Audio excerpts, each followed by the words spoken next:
The meeting of the Board of Trustees of the Fullerton Joint Union High School District. And Jenna Binding, will you lead us in the flag salute? I think we've been asking you to do this a lot. Yeah, You please do it rise. well. Place your right hand over your heart. Ready, begin. I pledge allegiance to the flag of the United States of America and to the republic for which it stands, one nation, under God, indivisible, with liberty and justice.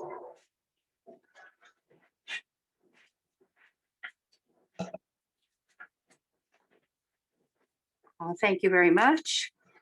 At this time, I would like to ask the board members if they've received any correspondence they would like to acknowledge. Seeing none, we'll move on to approval of the agenda. There is one change. Item 6.2.4 under the consent has been moved to under 5.3. So that would be the one change. So with that correction or amendment, would I look for approval of the agenda, please? Move approval of the agenda as amended. Moved by Lauren, seconded by Vicky. I'll Thank you second it. very much. Any questions or comments? All in favor of approving the agenda as amended, please say aye. Aye. Aye. Oh, we have to do a roll call. I'm sorry. I forget. My turn. Okay. And Mrs. Bushy, Aye. Ms. Klatzker, Aye. Ms. Foley, Aye. Dr. Jane, Aye. Dr. Calhoun. Aye. Thank you. I just want it to get back to the way it usually is. Working on that. And Jenna, would you like to give a preferential vote on that? I'm sorry, I didn't ask you in advance. I approve. Thank you very much. Okay, next is approval of the minutes. And the first, I would look for a motion to approve the minutes of the April 13th board meeting. Is there a motion? Moved by Lauren, I'll second. seconded by Joanne. Is there any discussion or questions? Jenna, would you like to cast a preferential vote, please? I approve. Okay, thank you. We need a roll call. Mrs. Harding, Miss Yes, Mrs. Bushy, Aye. Ms. Klatzker, Aye. Ms. Foley, Aye. Dr. Jane. Aye. Dr. Calhoun. Aye. Thank you. Okay, the second are the minutes of the special board meeting of April 27th, and I would look for a motion to approve that. Moved by Vicky I'll second Calhoun, it. seconded by Chester Jang. Any questions or comments? All in favor? Oh, and Jenna, you were not at that meeting, so I won't ask you to cast a preferential vote, but we do need a roll call, please. Yes, Mrs. Bushy, Aye. Ms. Klatzker, Aye. Ms. Foley, Aye. Dr. Jane. Aye. And Dr. Calhoun. Aye. Thank you. Okay, thank you very much. Okay, this is one of our special parts of the board meeting, but also kind of bittersweet. But Jenna, we would love to have you give your report this evening. Thank you. Good evening, Superintendent Dr. Scambray, President Bucci, and members of the board. This is my student board member report for April. Buena Park hosted their homecoming game in April and announced court members each week of the month. Their International Day Assembly was a success, and their grad night will be at Camelot. Fullerton has been posting senior standouts on their Instagram featuring clubs, academic groups, and athletics. Their senior sunset event is May 17th, and in April, they held their annual commitment week where all their seniors committed to a college and signed. La Habra opened court nominations for prom in April and crowned their prom king and queen last Thursday. They held a You Are More Spirit Week last month and have officially elected their ASB executive cabinet for the year. La Vista La Sierra is currently building a website where they will post articles about clubs and school events. Their podcast is in production, and they helped film the first responders video for our SAC community service project. Mr. Sonora was hosted on April 29th, and the event was very successful. Sonora has continued with their podcast and weekly announcement videos. For finals week, their ASB is planning to use social media and their class Instagrams for some relief from all the testing. Sunny Hills put together a sports assembly to recognize all the athletes who participated in sports this year. For homecoming, their game was live streamed, and each core member made a special video for the assembly. Even with the hybrid model, Sunny Hills did not see a drop in Hoka Queen voting participation. Troy held class fundraisers throughout April. They are showcasing their senior college commitments through Instagram, where the class of 2021 can fill out a Google form to be recognized. They finalized their ASB elections and hosted a homecoming spirit day in April. Thank you, and this concludes my April and final student board member report. Thank you, Jenna. Are there any questions from any of the board members or comments? Okay, seeing none, and I guess you have a little closing report for us. We would appreciate that. All right, thank you. When I interviewed for this position via Zoom at the end of the school year last year, I had no idea that more than half of our board meetings would follow in the same format. It's been an insane and crazy year full of hard times and difficult conversations. And yet I would not have chosen to spend my time as student board member in any other way. Because of the gravity of the COVID-19 pandemic, the board has had more direct say over students' daily lives than ever before. And as the sole student representative on our board, a very large responsibility fell into my hands. Navigating these tough decisions has been a challenge, to say the least, and I learned quickly that there's no way to please everyone. But having this voice and advocating on behalf of the students has been the most rewarding and amazing experience of my high school career. I'd like to take this time to individually thank some people who have been instrumental to the success of the student board member position this year. To Mr. Witten and my ASB advisors, thank you for guiding me in the right direction and showing me continuous support. To Ms. Kaufman, you were the first face I met at the district, and after my first conversation with you, I knew this experience was going to be one of the greatest journeys. You greeted me with so much grace and kindness while working on the Return to School Committee over summer, and have only continued to show your compassion for others throughout the school year. Ms. Harder was the next person I met. I remember hopping off my first phone call with you, only to run and tell my mom how supportive you were and how excited I was to work with you throughout the year. Thank you for being such a friendly face and helping hand through this experience. To Dr. Zehner, Ms. Llewellyn, and Vice Chair Stephanie Duan, you all were extremely fundamental in the success of our Student Advisory Council this year, and I cannot thank you enough for your guidance and assistance in leadership. Dr. Scambray, it has been great to see a familiar face at the board meetings after your time spent attending Sunny Hills volleyball games, and I'm honored to be the last student board member to serve alongside you. To my fellow board members, first, President Bucci, thank you for your continued interest in student activities and curiosity about all of our events. It's been so great to see your investment in our lives and leadership activities. To Ms. Klasker, thank you for your passion and wisdom at the board meetings. You've been an amazing example of what it looks like to speak up for what you believe in. Ms. Foley, you've been so kind, thoughtful, and generous throughout this whole experience. Thank you for going the extra mile and reaching out to make a personal connection with me. Your love for students is impossible to miss. Dr. Jang, thank you for sharing your knowledge and wisdom with all of us. Your feedback is always so insightful, and it's been extremely rewarding working with you. Dr. Calhoun, thank you for being the best seat partner I could have ever asked for. It's been so great getting to know you, and I'm definitely going to miss your positive and fun personality. To President Montoya, although you are no longer a current board member, thank you for always giving me the opportunity to voice my opinion and for the warmest welcome when I joined the board last year. I've learned so much from each and every single one of you, and it's been an honor being on this board alongside you all. I will definitely miss seeing you guys next year. To my parents, thank you for literally everything. They never missed a board meeting on Zoom, and I truly would not be where I am today without them. And last, but certainly not least, thank you, Grandpa, for your continuous questions about when you'll finally be able to attend a board meeting in person. I hope you're enjoying yourself. This experience has been unlike any other, and I will forever be grateful for this opportunity to serve my district and my community. Thank you. Thank you very much, Jenna.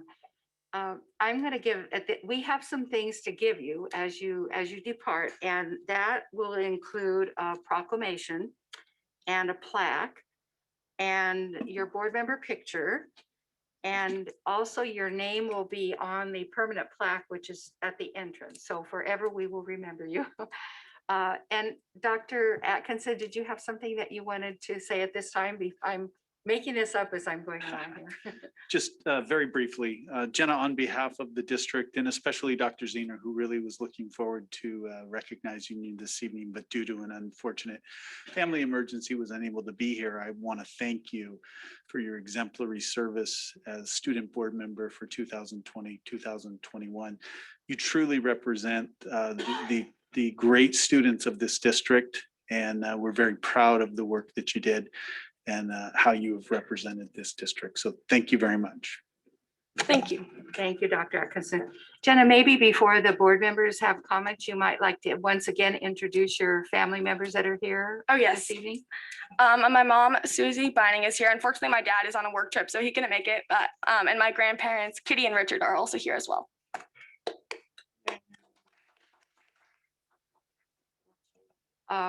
Shall we have You can give that to her and then the board members will probably have some comments. Thank you. I didn't know how we were going to do that.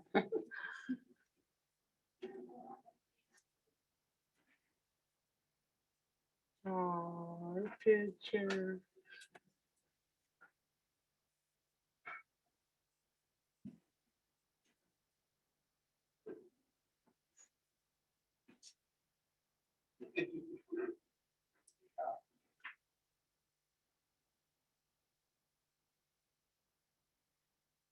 Okay, thank you. Any of you like to comment? Lauren? So the first thing I want to know is where you decided to go to school. I'm going to UCI. Congratulations. Yeah. Wonderful. So I'd like to say this, Jenna. This year has been a year for the record books for all of us. And I just want to recognize what a challenging year it was on the board as a whole to go through a global pandemic. But for you as a student, to deal with everything that was going on with you and learning from home and all of that, to also participating meaningfully, I want to recognize in our discussions and the things that we were working on the board. So I just want to thank you for being such an active participant in this process with us this year and wish you all the best next year at UCI. Thank you.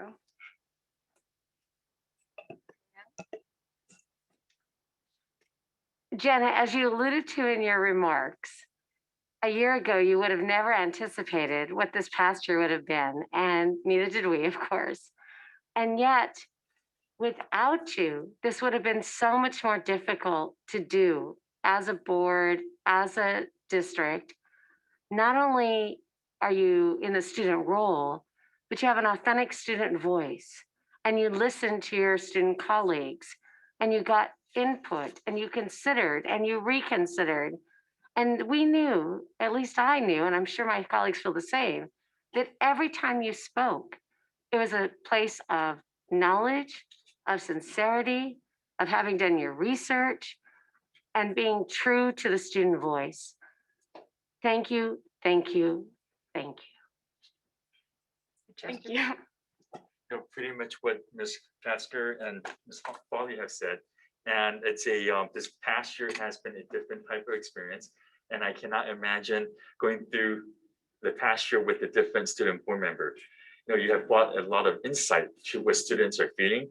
And unlike previous board members, it's a challenge. And you overcome the challenge doing school online and joining the meetings, here in person when we had it, and then virtually. And congratulations to your success. And thank you so much. Thank you. Wow, my partner's leaving me. Oh, I'm so excited for you. And I know you're going to be the best policymaker there at UCI. I know you're going to do very well. I've only known you for 4 months, and you always brought it. You always made sure that the student's voice was heard, and we listened to you, So I just wish you nothing but success, and you will be missed. Thank you. Jenna, I think you said UCI, but did I miss what your major is, or do you know yet? My major is environmental science and policy. Oh, that's Policy. great. Very good. I am amazed at everything that has been going on at the schools all year and last year as well. I kept thinking, how are we going to do this? And then how is our student board member going to do all the things that the student board member does? You had the symposium, which I always think is a highlight of the year, and it worked beautifully. The talent show with the outside presenter wasn't as good as when the students do it, but that's just my prejudice. And I would imagine your SAC meetings were on Zoom. You probably were Zoomed out like so many people are, because here you were all day with class, and then you had to have your SAC meetings as well. Anyway, you handled everything with such grace. And I love that you were your own person. And really, as was said before, you were here to represent the student voice, and you have done that so beautifully. And you didn't necessarily agree with all of us, which was a good thing too. So you were your own person. Just a funny thing, I have to comment on your pink room when you're on Zoom. And the reason I noticed that is because it's kind of a personal thing. One of my sons who's had to work at home, they were in a rental house. And the only room that he could use for his office was the guest room, which also was a pink room. So here is my son doing these business meetings with the pink room that looked just like yours. So anyway, there was an affinity there between you and my son. But anyway, we all wish you the very best of luck in your future. And, you know, we have been blessed with the best students as student board members, and you certainly reign among the best that we've had. So we'll miss you and wish you the best of luck. Would you like to comment, Dr. Scambray? I mean, a lot has been said already, and I talked to her, and I know her family from Sunny Hills, and I was excited when she was picked because I knew her and I knew we were getting a good one. But I think the process bears it out that we go through in this district to get the quality students that we do, and Jenna is a perfect example of that. Not only high achieving, but mature, and steps right in and works with us and has a lot to add, adds to everything that we're doing. So Jenna, thank you for what you've done the last year, and congratulations, and go forth and enjoy. Thank you. And I have to add, the pink room was not my first choice. I moved into my sister's, my older sister's old room, and I wanted it to be white, but my mom was not okay with the boring white room, so it stayed pink. But I ran with it. So Well, the pink room was not my son's first choice. It was sort of like his wife was working at home, his daughter was, you know, studying at home. So he got the short straw, I guess they say. Anyway, Mom. Yeah. Okay, I think Dr. Atkinson, you are going to take care of the next part for the introductions that Jenna's going to give. Yes, thank you, President Bushi. At this time, I'd like to call to the podium Jenna and SAC Vice Chair Stephanie Duan so that they can introduce the 2021-22 Student Board Member and the SAC Vice Chair.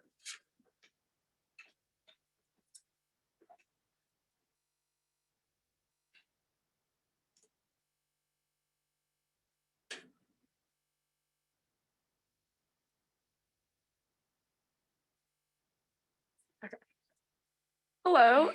So first, I would like to introduce our next year's student board member, Grace Lee.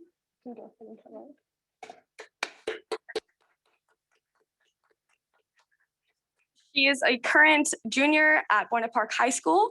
She's president of the CSF club there and editor-in-chief of their school newspaper. So she has lots of leadership experience and lots of great ideas for next year. So we're super excited for her and know she's going to do a great job.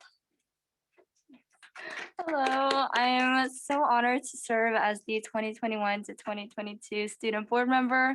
I'm so excited for all the events that we'll have, and I'm so grateful for this opportunity to serve on such a high platform and hopefully share my seat on the board with all the students of our district.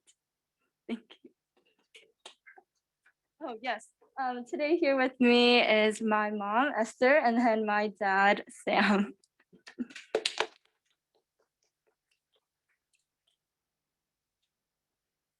Hello, I'm Stephanie Dewan. You haven't had that much of a chance to meet me this year, but that is perfectly okay because I'm represented through Jenna, who did an amazing job. Just another shout out to her. So next year's SAC Vice Chair is going to be Atticus Kim from Troy High School. He's going to be next year's ASB President, and he is also the La Mirada City Council member. So there's a little more competition there between Fullerton and La Mirada. Here we have Atticus. Hello, I am very honored to be serving under Grace and serve as the SAC Vice Chair. I'll dedicate myself into curating a community in which students at FJUHSD can thrive and learn under the best possible circumstances. Thank you. Oh, my parents unfortunately cannot be here, but Stephanie, our ASB treasurer for this year, will act as a motherly figure. Thank you.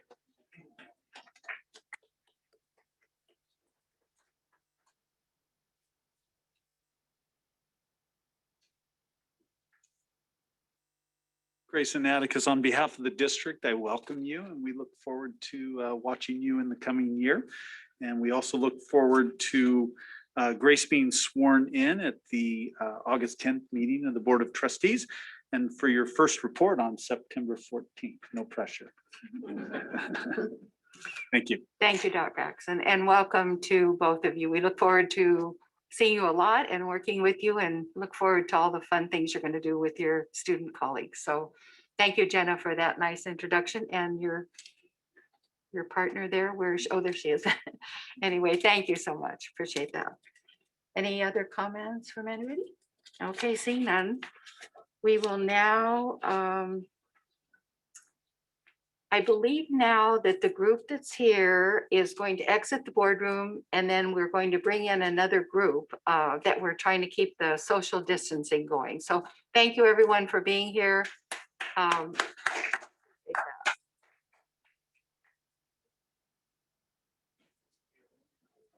You We only can, have so many here. Linda, Jenna's parents. Yeah, they come. Get up, Jenna.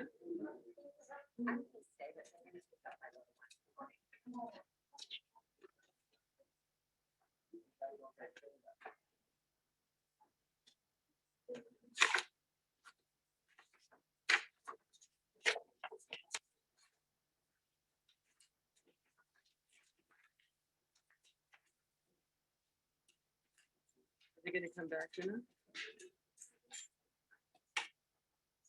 Your mom's staying? You feel safe back there?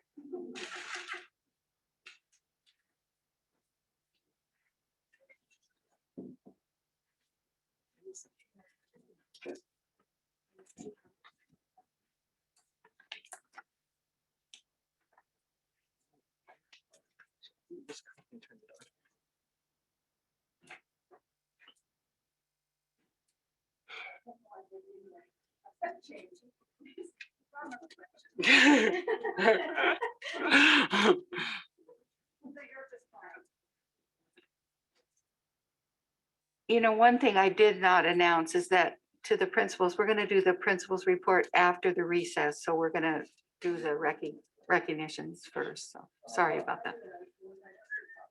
I didn't know what to say. I just want to say you're awesome. That's all I can say.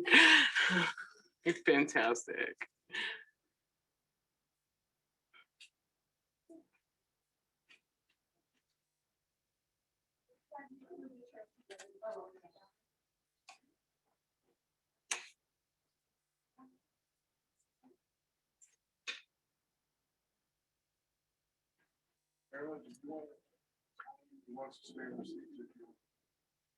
I think let's just stay. Yeah, let's stay. Yeah.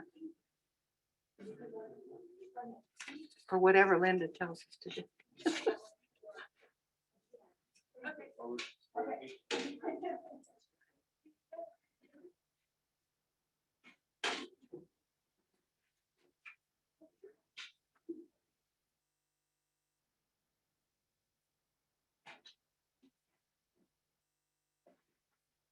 You could ask, you want to ask Linda, Scott?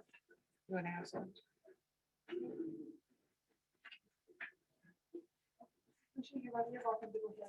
Okay. I'm good. Yeah, you're ready. Go ahead. I'm good. Okay. Thank you. You know, I would like to say how much I appreciate the people, the photographers and Linda Harder and all the people that deal with the logistics. It's not as easy as it could be, but thank you for everyone putting up with this. This is a special part of the meeting, the Employee of the Year Recognition Program. It recognizes outstanding certificated and classified staff members for the significant contributions they make to their schools and sites. Site Employees of the Year were recognized at their sites when the announcement was made in February. Unfortunately, due to COVID-19 social distancing guidelines, we were unable to congratulate them in person tonight, but they have been invited to attend online, and we hope that many are watching right now. So on behalf of the board, I would like to congratulate all of the district employees of the year. Also, I would like to let you know that the principals and supervisors have each prepared a video with wonderful comments about their employee. These videos can be viewed on the district website on the Employee of the Year page. I would like to invite the public to please take time to visit the site and hear all about these amazing employees.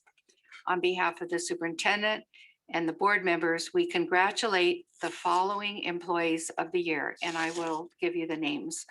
From Buena Park High School, teacher Rob Shetland and classified employee Shant Arslanian. From Fullerton High School, Jody Flynn, teacher and classified employee James Crouch. From La Habra High School, Eric Gully and classified employee Paula Wheeler. From La Sierra High School, Sophie Long Lettieri and classified employee Jill Brand. From La Vista High School, Gina Iglesias and a classified employee TJ Herman. From Sonora High School, teacher Jackie Nia and classified employee Ray Hernandez. From Sunny Hills High School, Liana Volin, teacher and classified employee Evelyn Casillas. From Troy High School, Lori Downham and classified employee Jonathan Hill. From the District Service Center, classified employee Joe Tassane. From the Transportation Center, Joshua Wallace. And from the Education Center, Veronica Liu. Maybe we could clap for them.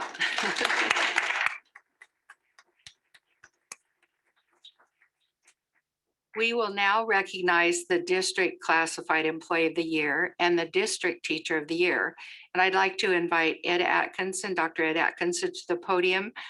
And I'd like to let you know that each of the district employees of the year will receive the following: a certificate honoring them as district employee of the year, a plaque they can display at home or school, a district employee of the year pin that was handed out at the site, their own district business cards. In addition, their names will be added to the district employee of the year plaques that are permanently displayed in the boardroom. Okay, Dr. Atkinson, I think you're on. Thank you, President Bushi. Tonight, it's my privilege to introduce Marvin Atkins, our principal at Sonora High School, who will introduce our district classified employee of the year.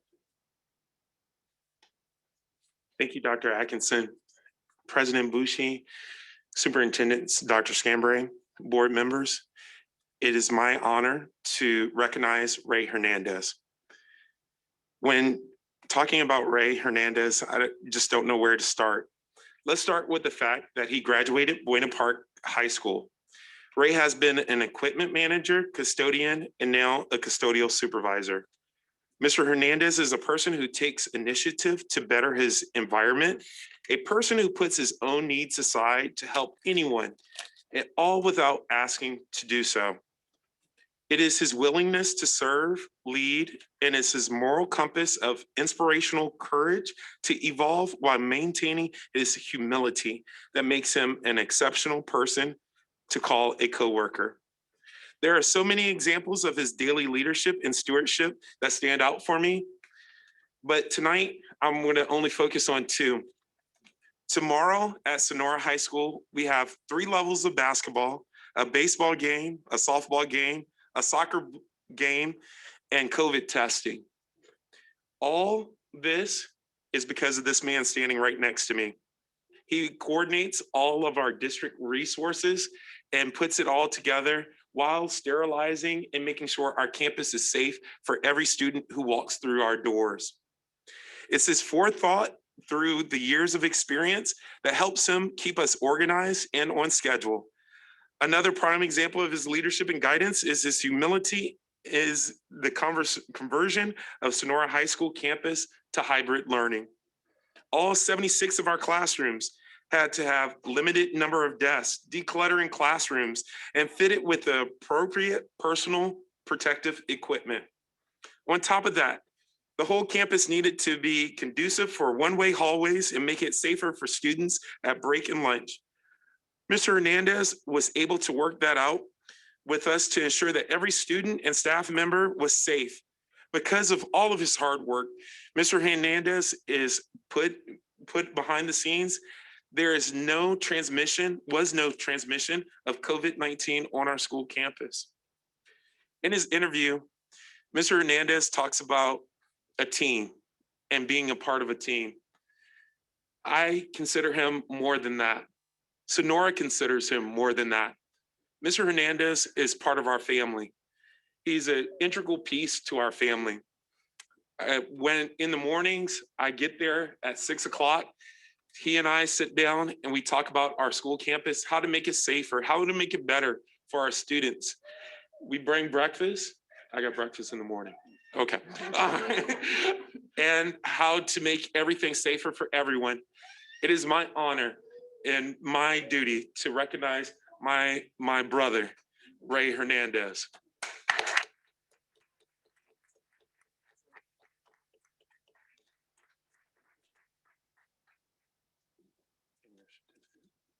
Yes, and business cards. I know where I'm gonna put these. Ray, we couldn't get Ray to speak at Sonora. You don't want to say anything tonight? Yeah, I'd like to introduce my family. I have Oh, my that would be wife good. in the back, Yvette, who is the data tech at Fullerton, my son Josh, and his wife Naomi.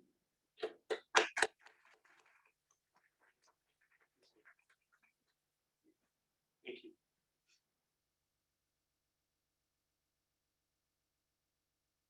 At this time, I'd like to call up two principals. We'll have them come up separately, however. I'd like to begin with Principal Sanji Berg from Buena Park, who will introduce the co-teacher of the year, and then following Mrs. Sandy Leana of La Sierra High School. So Sanji, would you please join us? All right, thank you, Dr. Scambray, President Bushi, and members of the board. It was definitely a lot of fun making the video. Ours was a surprise announcement for Mr. Shetland, so it was tons of fun if you go check that out. So it is my pleasure to recognize, thank you very much, our amazing band director and Fullerton Joint Union High School District Teacher of the Year, Mr. Robert Shetland. Rob is joined tonight by his wife, Sonora dance teacher, Miss Jennifer Shetland. So they definitely have the industry cornered with the performing arts. I am so proud to be recognizing Mr. Shetland tonight. He is a humble and innovative instructor who over the past year has continued to create new and essential learning opportunities for his students, providing for them a world-class education despite the obvious hindrances. I am in awe of the direct positive impact Mr. Shetland has had over the 8 years he's been at Buena Park High School, not only building, but then shaping an award-winning band and orchestra program at Buena Park. When Mr. Shetland first took over the music program, it was a program in disarray with not even enough students for a full band, orchestra, or color guard. In his tenure here, he has created an award-winning program and a full array of offerings to develop students at any level of music ability. His patience and ability to engage students of all levels has garnered amazing results from whoever chooses his programs. It is a testament to not only his expertise in the area, but to his continued push towards knowledge and excellence. Mr. Shetland tirelessly molded the program, which now averages 3 times the amount of students and routinely performs field shows at halftimes and competitions. We now host the annual concert festival in cooperation with Knott's Berry Farm, and his programs have achieved 5 excellent ratings in the past 5 years. In addition to band, Mr. Shetland has also almost quadrupled the number of orchestra students in the program, so that Buena Park now supports marching band, jazz band, concert symphonic band, and wind ensemble. With those offerings, Mr. Shetland's deep knowledge of music, his students have achieved 5 additional excellent ratings at their Southern California School Band and Orchestra Festival, including the school's first superior rating in 2018, the highest rating possible in the category. Oh, but wait, there's more. Mr. Shetland's ability to provide an excellent education for his students did not stop with band.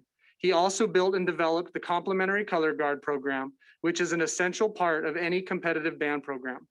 Building it from scratch, Mr. Shetland has brought on choreographers and coaches who together have created a program that has earned several silver medals and most recently achieved a gold medal in their division at the Winter Guard Association of Southern California.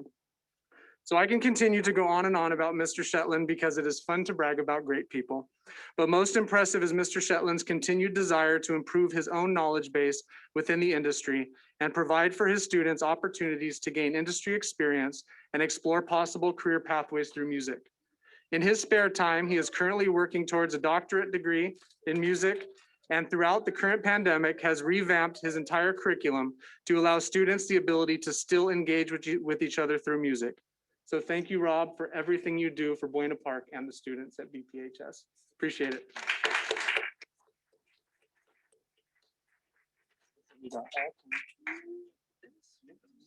Yeah.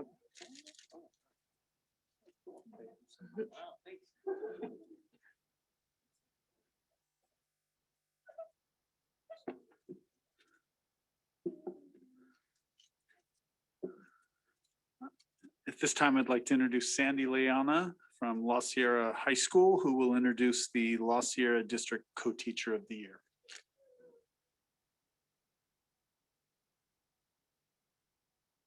Thank you, Dr. Atkinson, Dr. Scambray, President Bushi, members of the board. It is my pleasure to introduce Sophie Long Lateri as the La Sierra High School, the district, and the Orange County Teacher of the Year. She's joined here tonight by her husband, Jimmy, and her children, Aiden, Gavin, and Miss Olivia, who you may have already heard from back there.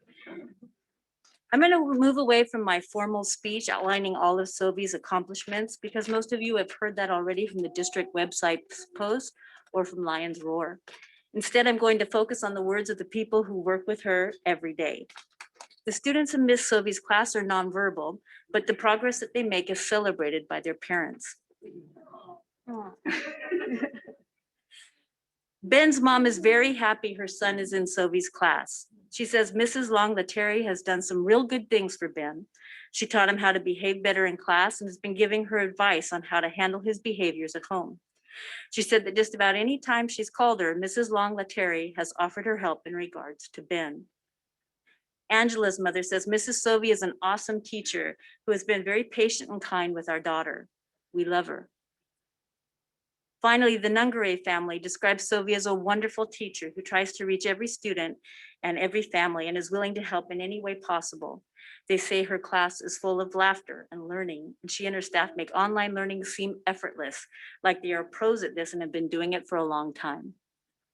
This is, in fact, a strong point in her traits as a teacher, her ability to unify her staff. Erica, who worked for the district for over 20 years, reported that the level of input Mrs. Long Lateri asks for and receives from her staff has created a team and a classroom experience for students better than any she has ever participated in before. Allison said that since working with Sophie, she has felt tremendously included in the classroom and always feels like her thoughts and her ideas are welcomed and encouraged. She says Sophie makes sure that they are presented as a team and that their success in the classroom and with the students comes from their unity. Jackie says that Sophie is knowledgeable, passionate about her job, generous, and easy to work with. She says Sophie is a great teacher who always has a positive attitude and is open to new ideas from her staff, and that she feels fortunate to have been placed in her class. Frank states that Sophie has a clear vision for her class and wields the strength of both students and staff in order to help meet the needs and the goals of the students. He says that all who enter her room have no choice but to be swept up in the whirlwind of her lessons and are infected with the affection and respect that she has for her students. Cassie appreciates the consistent, age-appropriate, and enriching lessons and activities Sophie creates, and thanks her for being a great mentor to her as a student teacher and for being a wonderful example of how to manage a classroom of students and aides while still being the funniest person ever. Michael says Sophie's constant praise and appreciation of her staff's strengths and her willingness to be accessible to her staff's recommendations and concerns has been an amazing example for him to follow. But the most important thing that he'd like to take away from his time with Sophie is her unique ability to smile and exude joy in her work. And lastly, Meredith describes Sophie as a woman of great character who treats every one of her students as if they were her own child and helps them to grow as individuals. She says Sylvia is one of the most enthusiastic, caring, responsive, and engaged teachers and people that she has ever met, and that she treats her staff with the utmost respect. Sylvie, she says, is a wonderful example of what a teacher should be, and she's proud to call her friend. In closing, as the first teacher in our district to be named the Orange County Teacher of the Year since 2003, Sylvie Long-Lettieri represents La Sierra High School, the Adult Transition Program, and the Fullerton Joint Union High School District very well. Congratulations, Sylvie.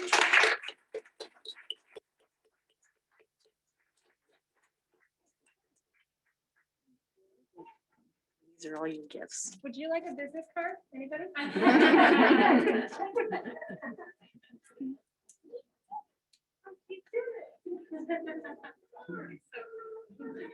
Hey. Thank you very much, Dr. Atkinson, for introducing the principals and the wonderful teachers. And would any of the board members like to comment? Well, I'd just like to say congratulations to everyone. And I love that our Teachers of the Year were represented by the arts and special education. I just think that that is so wonderful. And I think it just speaks to the character of Fullerton Joint. And I'm so happy that you guys were honored here tonight and thankful for all the work that you do. Congratulations, and I know it's well-deserved. And to piggyback on Mrs. Kotzker's comment, of all the things to take online, and have been teaching online all year, performing arts and special ed were the two hardest. And you did it, and you continue to serve our students. And I know you represent the district well, and we are all so proud of you and happy for your success. Chester? Now, I want to say congratulations and thank you for all you do and what you have done for our district. This past year, teaching via online hasn't been easy, but so thank you for your dedication and thank you for teaching our students. As an artist, because I used to sing for a long time, I know how difficult it can be over Zoom, but you know, I just commend you for everything you've done. And OC back there, who's Teacher of the Year, fantastic. And all you teachers that do such a wonderful job, each and every one of you, I'm just so grateful to have you in this district. And congratulations to all of you. Thank you. You know, I would just like to add, I always find it really a joy to go to the campuses for any purpose, to see the students honored, see the teachers honored. I hadn't been on a campus for quite a long time because of COVID. So the day that I got to go to the 3 sites to see you all receive your awards was really a treat. And I was struck by a number of things. The campuses looked gorgeous. I think that is a testament to the people like Ray who take care of these facilities so beautiful. At Buena Park, I had to look at the grass to see whether it was real or whether it was really grass. And it was so fun because the way that the 3 recipients reacted was so different. Ray was, as the principal said, was very humble and kind of embarrassed, I think. I think you didn't even want to come tonight, right, Ray? And at Buena Park, I got such a kick out of you. We pulled you out of the building and you were out on this beautiful grass. And I think you weren't really surprised. And after listening to what the principal said, I could understand that because you really did take the program from something that was really struggling to something that is amazing. I did see one of your concerts that you did outside on Zoom, which was better in a building, but it was fun to watch. And then I don't know that anybody was as excited as La Sierra's recipient.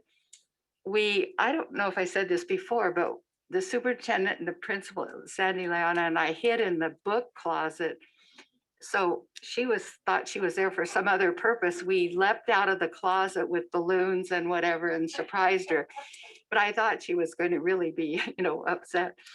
And then when they announced her as the county superintendent or teacher of the year, I thought, oh my gosh, what's going to happen? She's going to lose it. But we got to see her husband on Zoom as well. That was kind of fun too. So I think your selection is a testament to the teachers and the staff at the schools, because they certainly did pick wonderful people to represent all of you, all of them. So anyway, congratulations and thank you very much for being here tonight.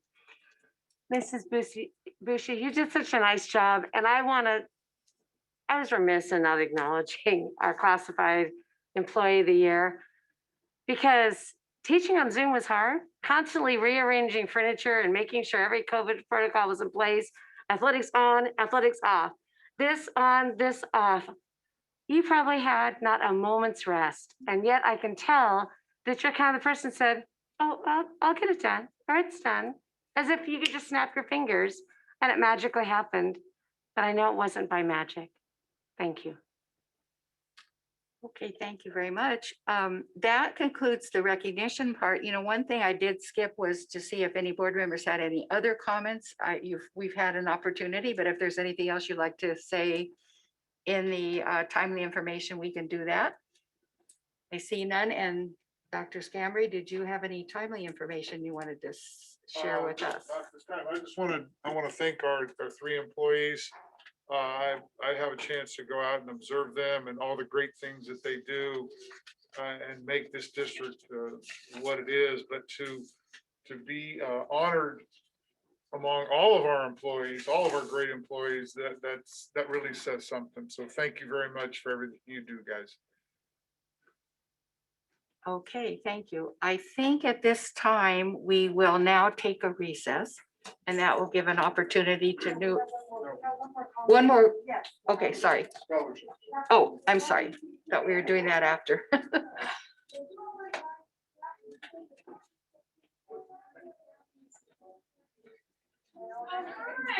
I don't.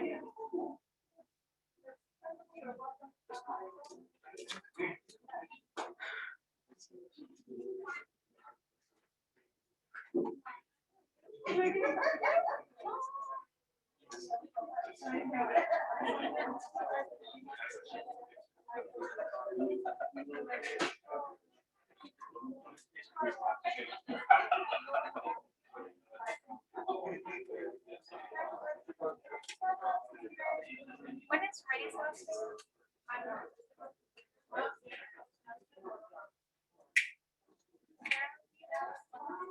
I didn't. Ray's last name is? Hernandez.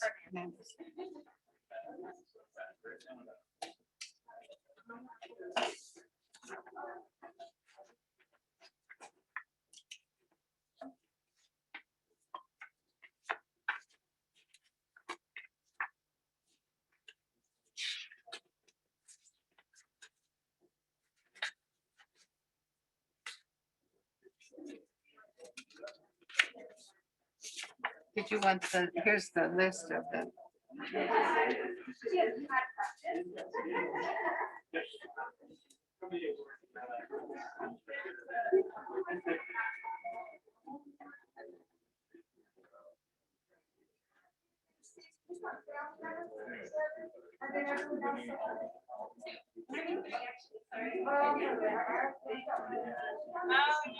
Thank you very much. You're welcome.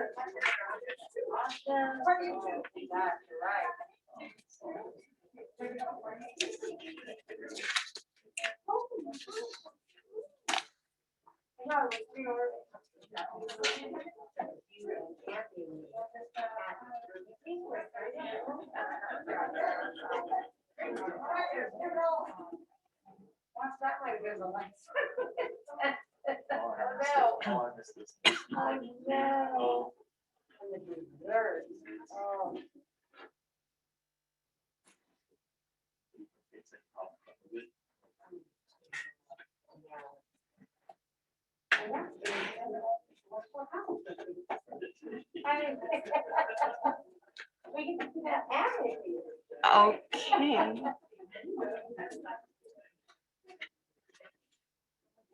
Okay, Dr. Atkinson will introduce the next section of our board meeting. Thank you. Thank you, President Bushy. At this time, it's my privilege to introduce the president of the Fullerton Secondary Teachers Organization, Miss Angie Senkak, who will present scholarships to 4 deserving students.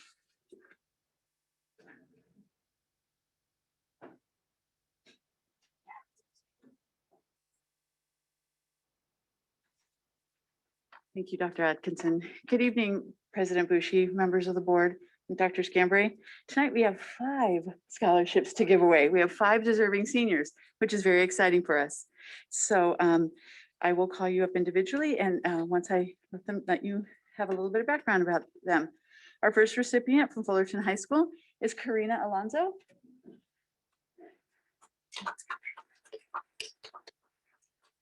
Karina will be attending Cal State Fullerton. Her goal is to become a high school counselor. She is the first generation in her family to be attending college, which is very exciting. She has been participating in the culinary and hospitality programs at Fullerton High School. And with this, Fullerton Secondary Teachers Organization, we would like to honor you with a $500 scholarship and a certificate of our appreciation and recognition. Thank you. You can just sit here. You can sit here. Our second recipient is Catherine Ariello. Aurelio, I'm sorry, Catherine, it's Aurelio. I should know better. Catherine is from Sunny Hills High School. Her goal is to become an art teacher. She is hoping to attend the University of Southern California. She has been a part of the JSUA at her high school. She is a member of All the Arts for All the Kids. She is one of 14 interns in Brea that works with the Democratic Party. She is a member of Link Crew on her campus and has been for the past 3 years. And she is an IB full diploma candidate. Catherine, on behalf of FSTO, we'd like to present you with a $500 scholarship and our thanks and congratulations to you and best wishes. Thank you. Our next recipient is Melissa Bordeaux.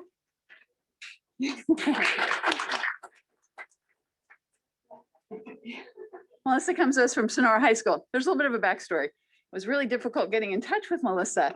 And so yesterday I had to reach out to Principal Atkins to get him to contact our student recipient. And so thank you, Melissa, for answering so quickly. I really appreciate that.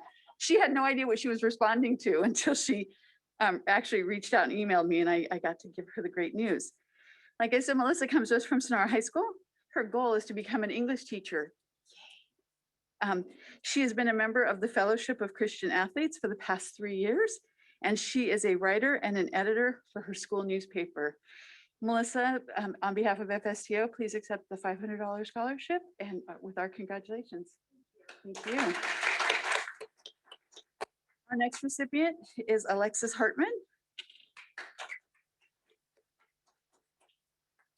Alexis comes to us from Troy High School. She will be attending San Diego State University in the fall. She will be studying to obtain her speech and language and hearing science degree. Her goal is to become a speech and language pathologist.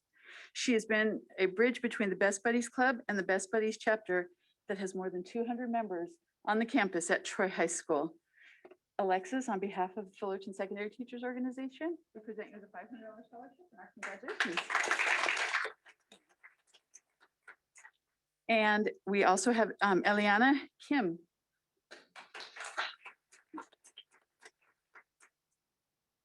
Eliana attends Sunny Hills High School, and her goal is to become a sociology professor. She has volunteered in an early start intervention program, assisting kids between 12 and 36 months of age with disabilities. She's also been a part of the Teacher Pathway Partnership at Cal State Fullerton. She is a full IB diploma candidate. She has been featured on ABC7 SoCal Strong segment for being a person who creates a better community by going beyond and helping others. She was also featured on KNX 1070's Hero of the Week. Eliana, on behalf of FSTO, we'd like to congratulate you on all of your successes, and we would like to offer you our $500 scholarship and our congratulations. All five of these ladies had exceptional qualities that FSTO looks for in promoting our future teachers, and we very much thank you and appreciate everything that you've done in your 4 years here in the district. So thank you.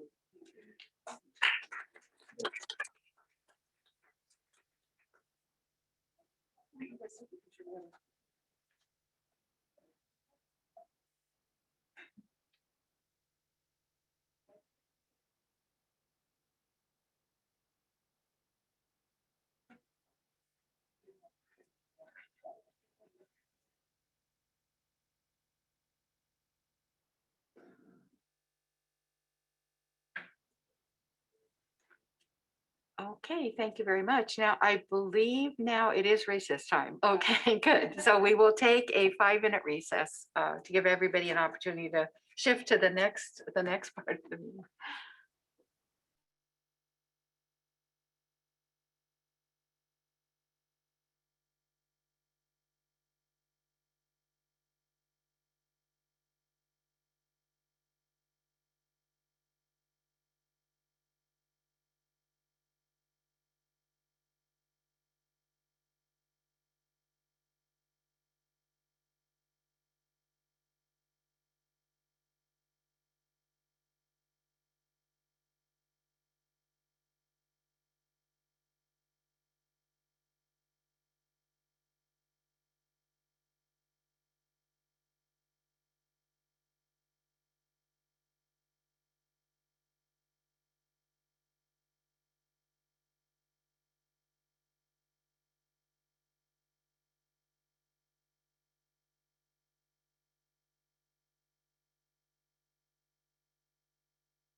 See, no matter how long you get for a break, you just keep, we need longer and longer.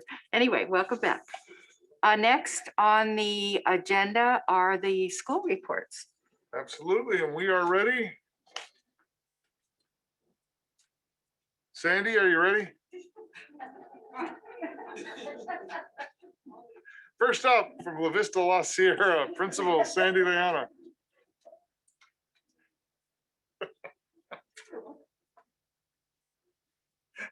Thank you, Dr. Scambray, President Bushi, members of the board.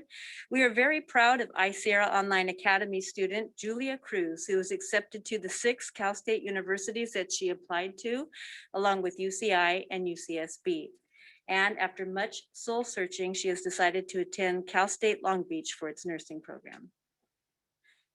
The ATP Virtual Talent Show held on April 30th was a huge success, and even our SRO, Officer El Kabara, took part in the festivities, dancing to the song YMCA with the students in our Endeavor Hub.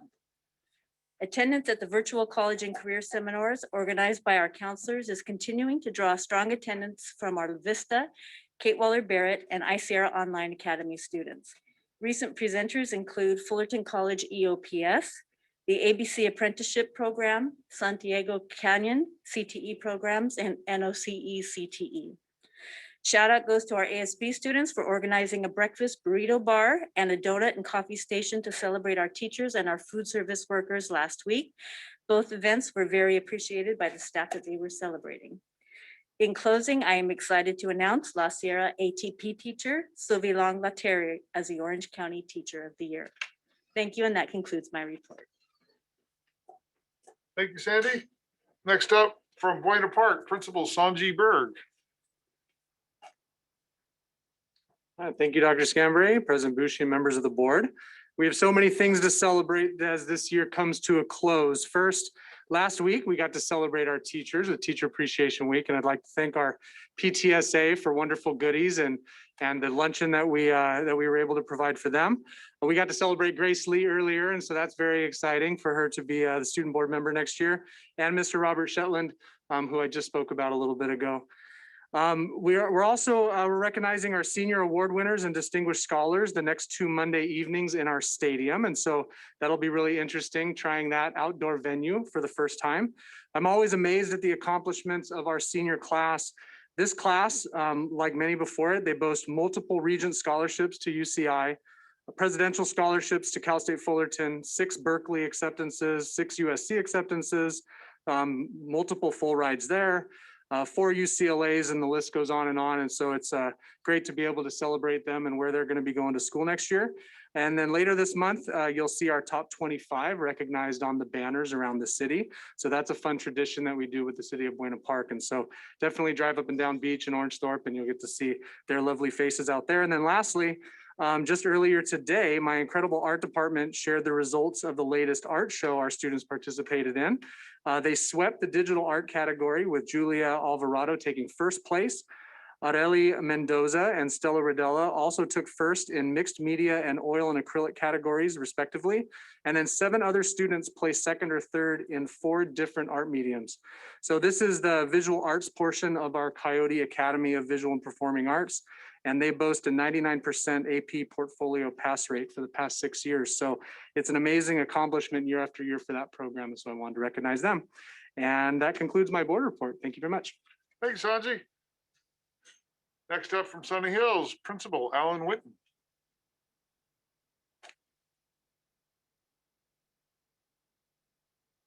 Thank you, Dr. Scambray, President Bushy, members of the board.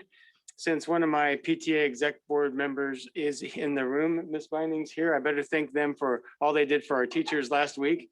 Every day they had something special for our teachers. It was either breakfast or snacks throughout the day, or one of my favorites, fried chicken from Albertsons for everybody to have lunch. Every day they were there showing our teachers love, and it really contributes to the overall spirit and culture on our campus. So thank you, Sunny Hills PTSA. I'd also like to congratulate my girls soccer team on going undefeated in league this year and wish them the best of luck tomorrow for their first round CIF game, which is at home. On that note, I'd like to congratulate all of our athletes. Boys volleyball is also undefeated.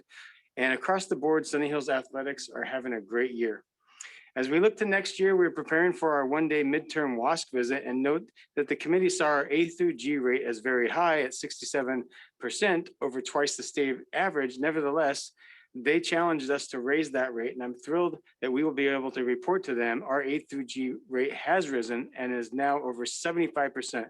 With several months still to prepare, we know we'll be ready. And that number is important to us because it indicates our kids can access the colleges they're trying to access.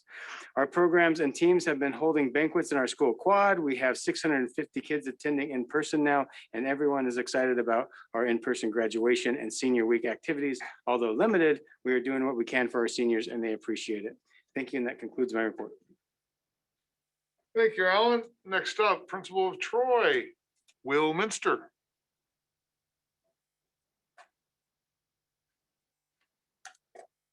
My glasses here.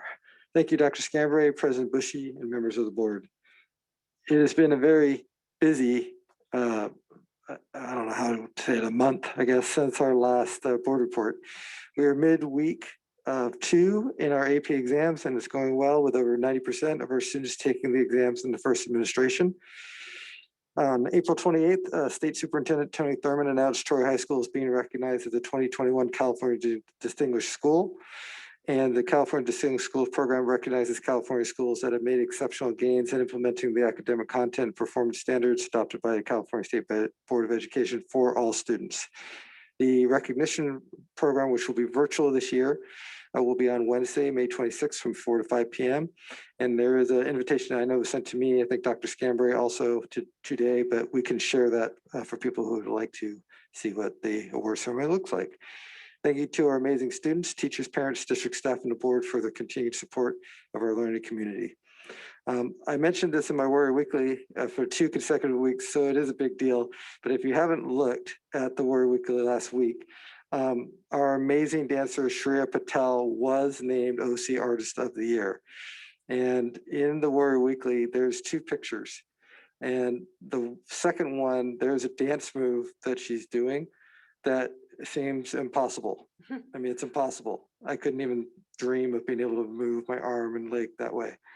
Again, congratulations to our own Atticus Kim as the 2021 Student Advisory Council Vice Chair. He is one of our best and brightest students at Troy High School, and we are very proud to share him with the district in his new role. On May 1st, Troy High School became the first West Coast school to win the NJRTC Brain Brawl Championship. And it is a Jeopardy-style academic competition, and it focuses on curriculum as well as current events in the history of the United States. Our team is good, and they're going to be around for a while. They have senior Audrey Wang, but then junior Justin Huang, sophomore Manuel Ahmed, sophomore Chan Chung, freshman Kale Pack, and Justin Huang and Chan Chung are also on our Cyber Patriot teams. So great students. And then last but not least, last night Sunrise Rotary held a socially distant top 100 event in the Troy Quad beginning at 5 p.m. We broke the event into 3 events for 10th, 11th, and 12th, graders and their families. It was a nice evening, great weather, and just a nice, relaxed, wonderful event. Our students and families appreciated being recognized by Rotary and supported by our Troy and district staff and board of trustees. Thank you, and this concludes my report. Thank you, Will. Next up, Laura Rubio, Principal of Fullerton.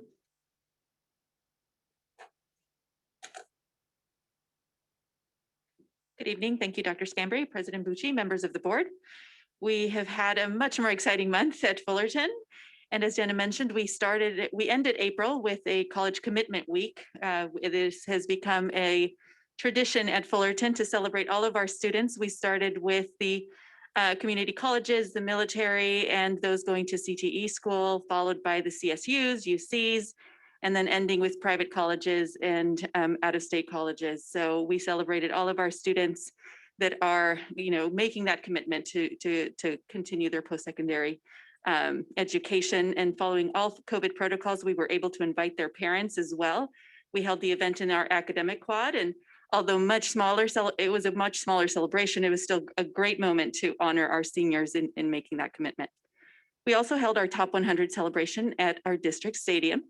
This event is sponsored by the Fullerton Rotary Club, and I would like to thank them for all of their continuous support of our school and of our students. Representatives from the Rotary Club were in attendance and helped honor our students. And speaking of our top students, we also announced this month our valedictorian and salutatorian. Heading the FUHS class of 2021 is salutatorian Nicholas Kaluuya, who will be attending the University of Houston to study biomedical engineering. And our valedictorian is Emily Ruiz, who will be attending Harvard in the fall to study biology or neuroscience. She's a little undecided in the hopes of going pre-med. So congratulations to both. In sports, I would like to congratulate our boys soccer team who ended their COVID season as league champs with a 9-1 record, and they will be battling it on the field against Bellflower High School at home tomorrow afternoon. Lastly, I would like to congratulate our Academy of the Arts. It is with great honor that I announce that we have been awarded the California Exemplary Arts in Education Award. The schools that are recognized engage students in quality arts education, and they meet the California arts standards and demonstrate progress on indicators on the California School Dashboard. The awards are designed to celebrate successful efforts to engage students in the arts through exposure to a variety of disciplines. And we do just that at Fullerton Union High School. So I am so incredibly proud of our teachers and our students, as well as our school community who all came out to support during our state visit. So congratulations to all. And with that, that concludes my board report. Thank you, Laura. Next up from La Habra, Principal Matt Eels.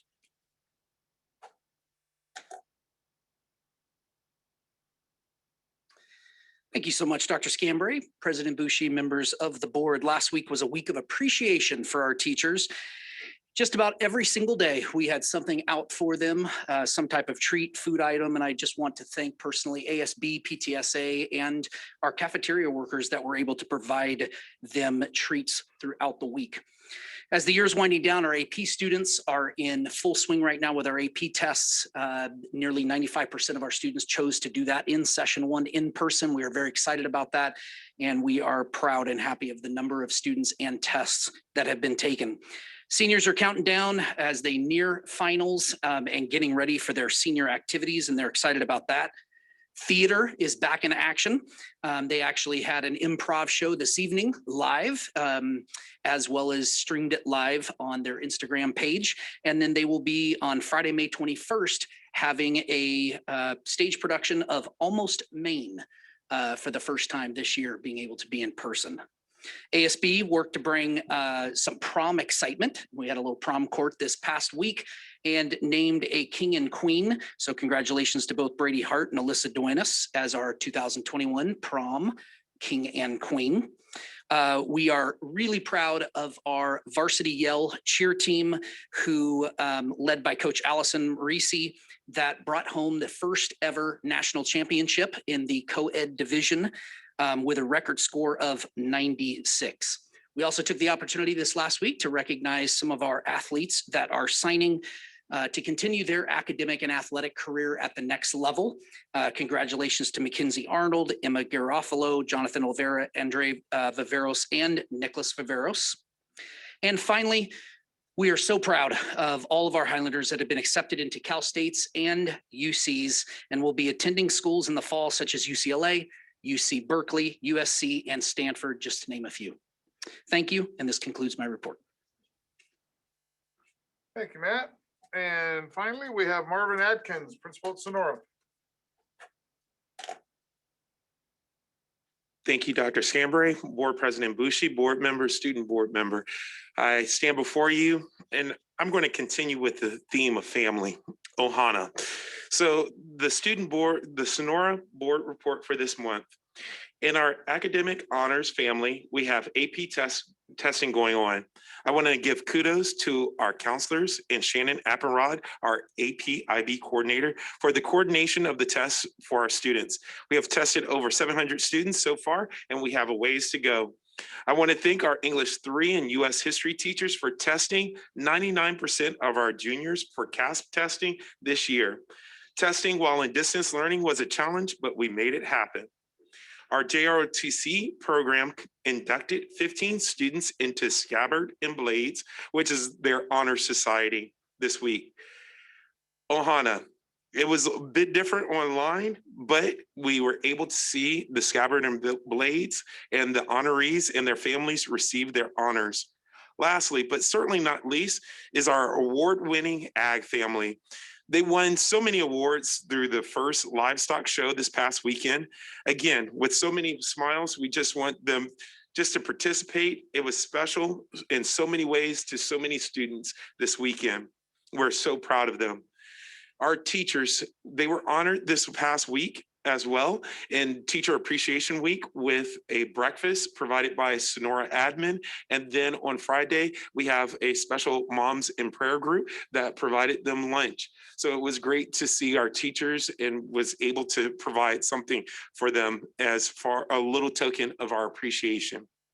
In athletics, oh, what a great time it is to be part of the Sonora Raider family. We have CIF playoffs in our sights for most of our sports and going on right now. Thank you to the coaches and the parents for being flexible with us and producing exciting athletic competitions, not only for Sonora, but across the district. One of the student highlights is Daniel Esparza, who broke a season and single game scoring record in boys basketball with 54 points this season. We wish him well as he goes on to San Luis Obispo. Our seniors, we're excited. We're excited for what's about to come for our seniors. As my colleague said, it's not going to be the usual, but we're excited for the events that we have culminating in graduation. This is an event where we'll be able to celebrate their accomplishments over the high school years. Thus concludes my board report from the Sonora Raider family to the FJUHSD family. Thank you. Ohana. Thank you, Marvin. Thank you very much. Any questions or comments from the board? I have a couple comments. I have a couple questions. One, I did see Troy's dancer. She had her picture on the cover of the Orange County Register. Was that the dance position that you were worried about? Yeah, I thought it was amazing. Yeah, that was great. And also, when the vice chair of the student board member was introduced, there was something about a city. Did you, maybe Jenna knows that, but I didn't catch that in the introduction. I'm not 100% sure, but I think he was a panel member on a different board. They said the Stephanie Duan introduced him as a La Mirada City Council member. It's possible. I was unaware of that. So he's a really smart student. I would not rule anything out, but that's certainly something I'd like to follow up on because I don't know. Yeah, So, I. but he thought is that was- ASB as well, Right, our president. So okay. Thank you. Mhm. He And- probably lives in the city. It's probably not for the school district, but for the city itself. For the city, yeah. Yeah, it'd be fun to look into that. I just wanted to mention, you were talking about all the accomplishments at Buena Park, Sanjay, and I was really pleased to listen to the choral music presentation on Friday. It was on YouTube. I thought it was really, really nice. I mean, the student voices were beautiful and the teacher's musical instrument addition to it. Anyway, it's still, I don't know if it's still available on YouTube, but it'd be worth watching. It was really great. Then I had one question of Sunny Hills WASC, and there may be others who know, but WASC must be entirely different this year. Are they doing everything virtual? Are they able to go onto the campuses? Seems like they would miss a lot if they're not actually physically there. Yeah, I imagine it's open to change, but at this point, they've indicated that it will be a one-day virtual visit. Okay, be interesting. Yeah, We just have to submit our report and then go from there. a little different. Thank you for that. Okay, thank you very much for those great reports. Next up is the updates from the Employee Association and PTA. And first is Angie Senkat. Do you have a report for us?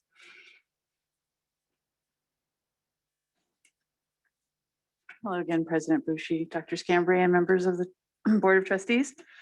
FSTO concluded its 2020-21 school year today by combining our executive board meetings and our representative council meetings. I really want to thank our members this year for their resilience and their tenacity throughout this ever-changing school year, they were able to just turn on a dime and be able to make things happen. And I so appreciate all of their efforts and everything that was done this year. It hasn't always been easy, but guys, we made it. Thank you to Dr. Atkinson again and his team for our negotiations. We are still not done. We are right now working with our independent study program to try and get language into the contract that reflects what independent study does. We're hoping for a big change in independent study next year, with that being an option for students who aren't quite yet comfortable coming back to a full day program. And that'll be exciting to see what we can come up with for our independent study program. I'm very partial to it if you didn't know. Dr. Scambray, thank you this year for always taking my calls, always being available when I needed to speak to you, and always giving input, even when I didn't always want it. Thank you. Jenna, thank you on behalf of FSTO. I can't tell you how many compliments that I've seen flying through my text messages every time that we have a board meeting. Your maturity, your ability to speak to a whole room of adults has been amazing to us teachers, and we look forward to hearing about your continued success. Congratulations. And lastly, to our trustees, thank you for your support this year. Your willingness to always hear us meant so much, and my being able to contact you and ask questions and get clarity was always so appreciated. Thank you so much, and we very much appreciate all that we have done this year together. Thank you. Okay, thank you, Angie. Next up is President Sliker from CSEA.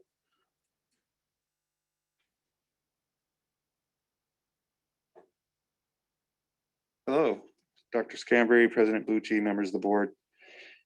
First of all, I wanted to say to President Bucci and Mrs. Valley, thank you for recognizing specifically the classified employees when you went out to the campuses and saw how well everything looked, the grounds, everything. That's a direct reflection on our classified employees, and I appreciate that, and I know they do too.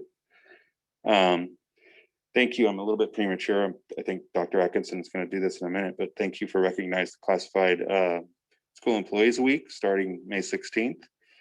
And we wanted to give each of you a button that we pass out to our members as a souvenir. I'm wearing it right now, and it's in front of all of you. Jenna, good luck at UCI and the future. That's awesome. I want you all to know that the members of Chapter 82 are committed to serving our students, parents, and staff in this crucial summer and fall, where we all need to help our students move forward from the challenges of this past year. Thank you for your time. Thank you.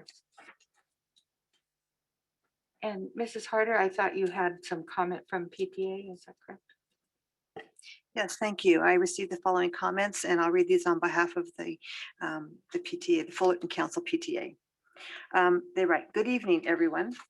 Fullerton Council PTA would like to thank all of the teachers, staff, and everyone at the district office for getting us through this strange year. We feel extremely grateful for all the work that has been done and the care that is shown to our students. We would like to thank Dr. Scambray for everything he has done while being a part of the FJUHSD family.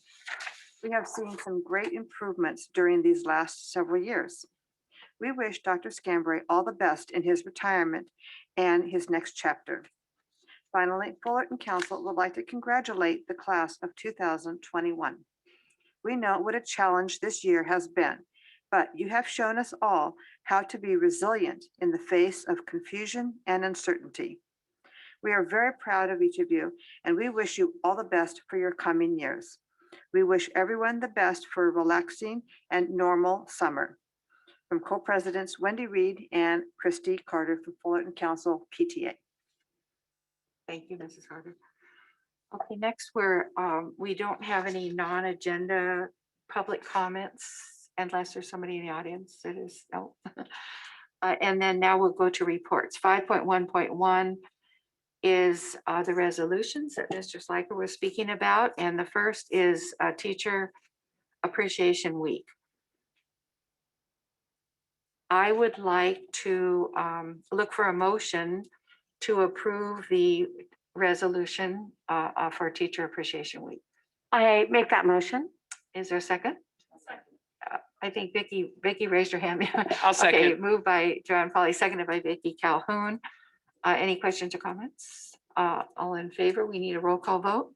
Mrs. Bushy? Aye. Ms. Klasker? Ms. Foley? Aye. Dr. Jane? Aye. Dr. Calhoun? Aye. Thank you. And Jenna, would you like to cast a preferential vote? I approve. Okay. Dr. Atkinson, I believe you are going to actually present the resolution, but I was going to ask Joanne Foley if she would read. Yeah, if she would read the, I'll give these to you. Okay, yeah, it said he was gonna do it. My notes said you were gonna do it, but I had them. You looked a little disconcerted. Sorry about that. Thank you, Dr. Atkinson. And Mrs. Foley, will you read the resolution? It's there because there's so many people that are remotely listening, and I think the words are very important in the resolution. So Joanne, thank you. Thank you, Mrs. Boucher. I'm honored to. Resolution 2020-21, number 37. Resolution of the Board of Trustees of the Fullerton Joint Union High School District, Orange County, California, proclaiming May 3rd through May 7th, 2021. Excuse me, my throat's dry. Apologies. For those of you who have allergies, you know what I mean. To be National Teacher Appreciation Week, and May 4th, 2021 as National Teacher Day in the Fullerton Joint Union High School District. May 11th, 2021. Whereas the success of students are significantly influenced by the exemplary teachers throughout the district. Oh my gosh, Ms. Boucher, I'm so sorry. Hang on. This is always awkward on Zoom when you see people drink.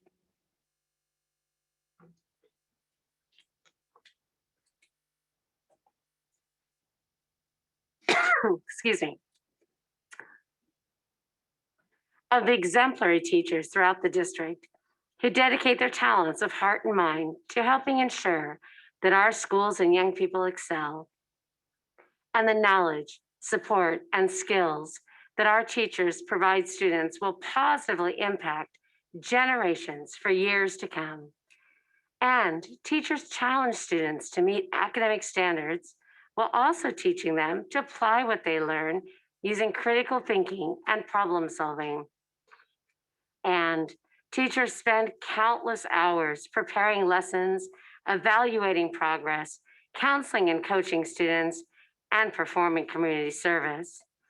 And teachers, through their service as mentors, coaches, and club sponsors, model good citizenship and encourage students to contribute to their communities. And teachers strive to instill within their students a lifelong love of learning and encourage students to achieve their goals while recognizing that every student has unique strengths and needs. And May 3rd through May 7th, 2021 is recognized as National Teacher Appreciation Week throughout the nation.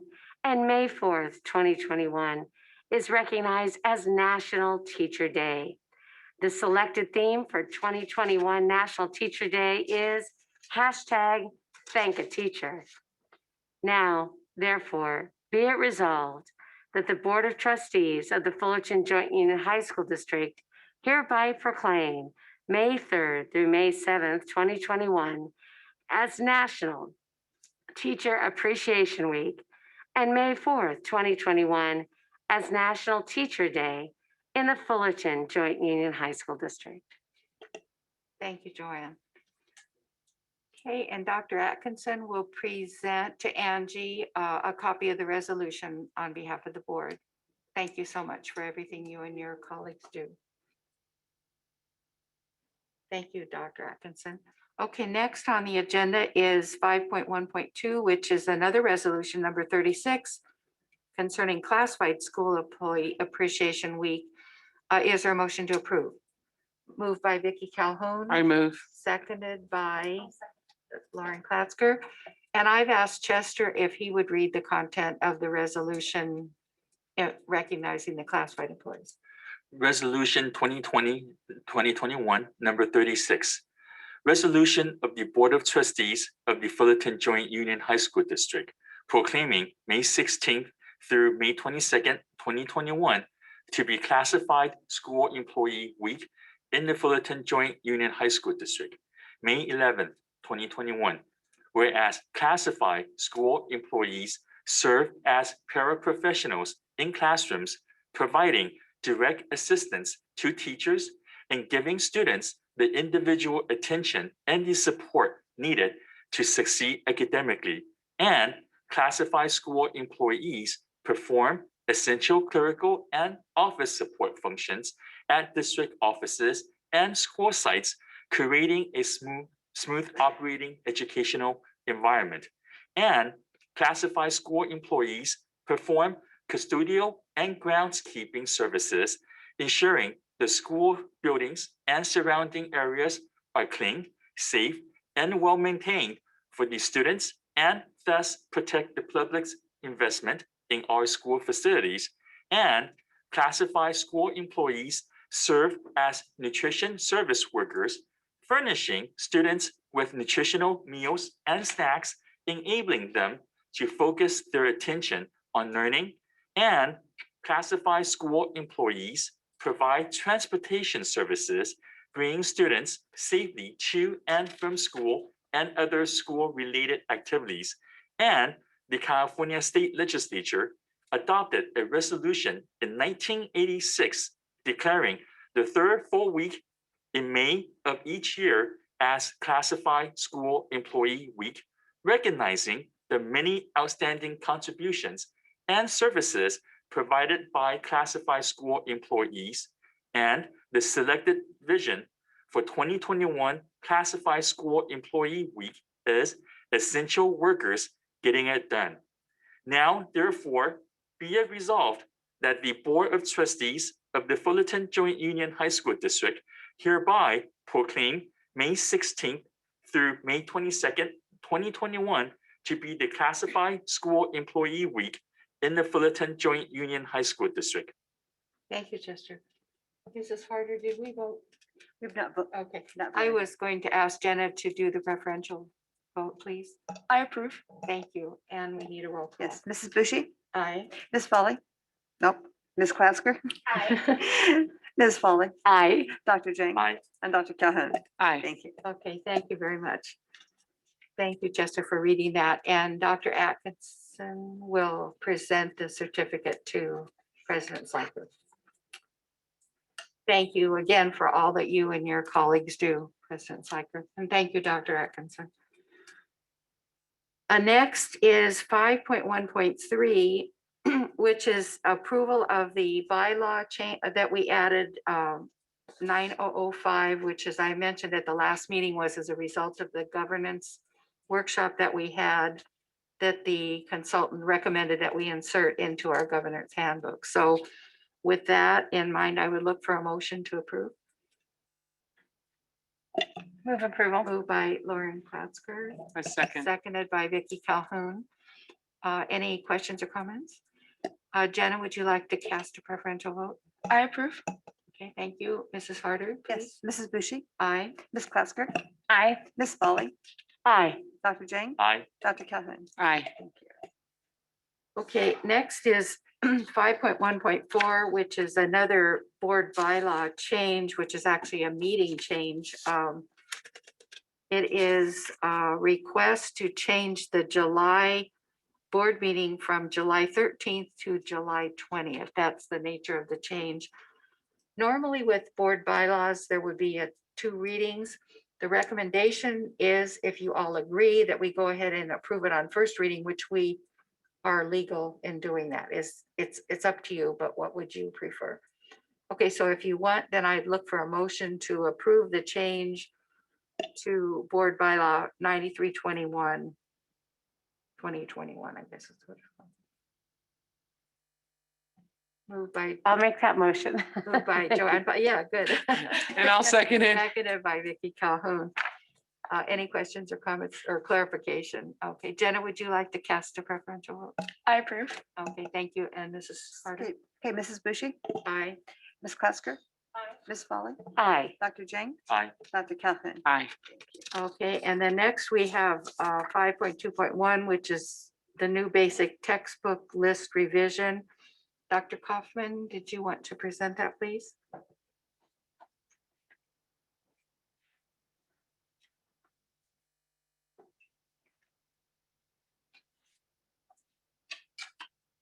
President Bushy, members of the board, superintendent and guests, this evening for second reading and adoption. The textbooks on the attached list are proposed for the addition to the basic textbooks list effective for the 21-22 school year. In accordance with District Administrative Regulations 6711.1, the textbooks have been reviewed by teachers, the members of the appropriate curriculum committees, and the proposed additions have also been approved by Administrative Council and the superintendent. The proposed additions to the basic textbook list were presented at the April 13, 2021 board meeting for first reading and information and have since been on display in the District Education and Assessment Services Office for review and comments. To date, no comments have been received. It is recommended that the basic textbook on the attached list be adopted for the use in the district effective for the 21-22 school year and that the titles be added to the approved textbook list. Thank you. Is there a motion to approve the revision? I move to approve. There's a motion by Joanne Foley, seconded by Chester Jang. Are there any questions of Dr. Kaufman? Okay, Jenna, would you like to cast a preferential vote? I approve. Okay, and Mrs. Holly? Yes, Mrs. This is Bushy. harder. I She's got you started- mixed up. I started it. Mrs. Bushy, Aye. Ms. Klatzker, Aye. Ms. Foley, Aye. Dr. Zhang, Aye. and Dr. Catherine. Aye. Thank you. Okay, thank you very much. Okay, next on the agenda is an information item relative to the Ethnic Studies Model Curriculum. And I believe that we are going to have the public comment preceding the presentation. That was what I wasn't sure but we talked and that's what we decided what we would do. So there have been, I wanted to make a comment. Whenever the Fullerton High School District, for as long as I've been associated with it, is venturing into new territory when the students are involved, the work is done very thoughtfully, very thoroughly with a lot of research. I think there are people that are interested in what's going on, anxious for what's may occur.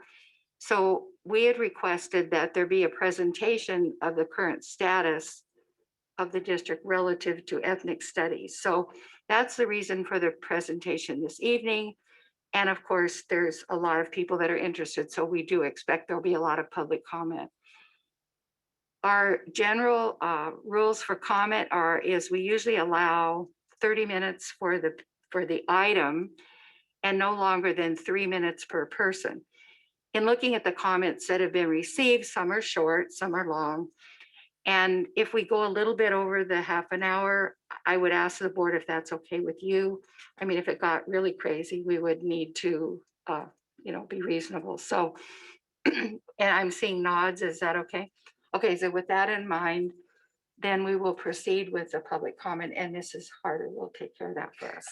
Thank you. So the way that we'll do this is we have quite a few comments, but according to our IT Director of Technology, some of them are not in the audience. So those comments will not be read, but those comments have been given to the board members and they are aware of all the comments that were submitted.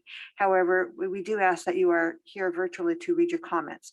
So I am going to ask our Director of Technology, I will announce the name.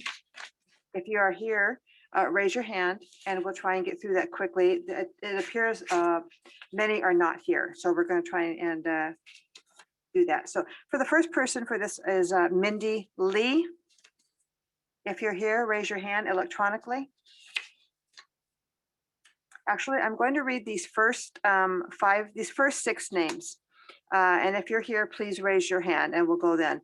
Mindy Lee, Monica Shin, Injin Ewell, Esther Yoon, Dr. Jacob Daniel, and Karen Garcia. So we'll go with those and see if who's here. I'm looking on my, okay. It appears Dr. Jacob Daniel is present, so we will hear from him now.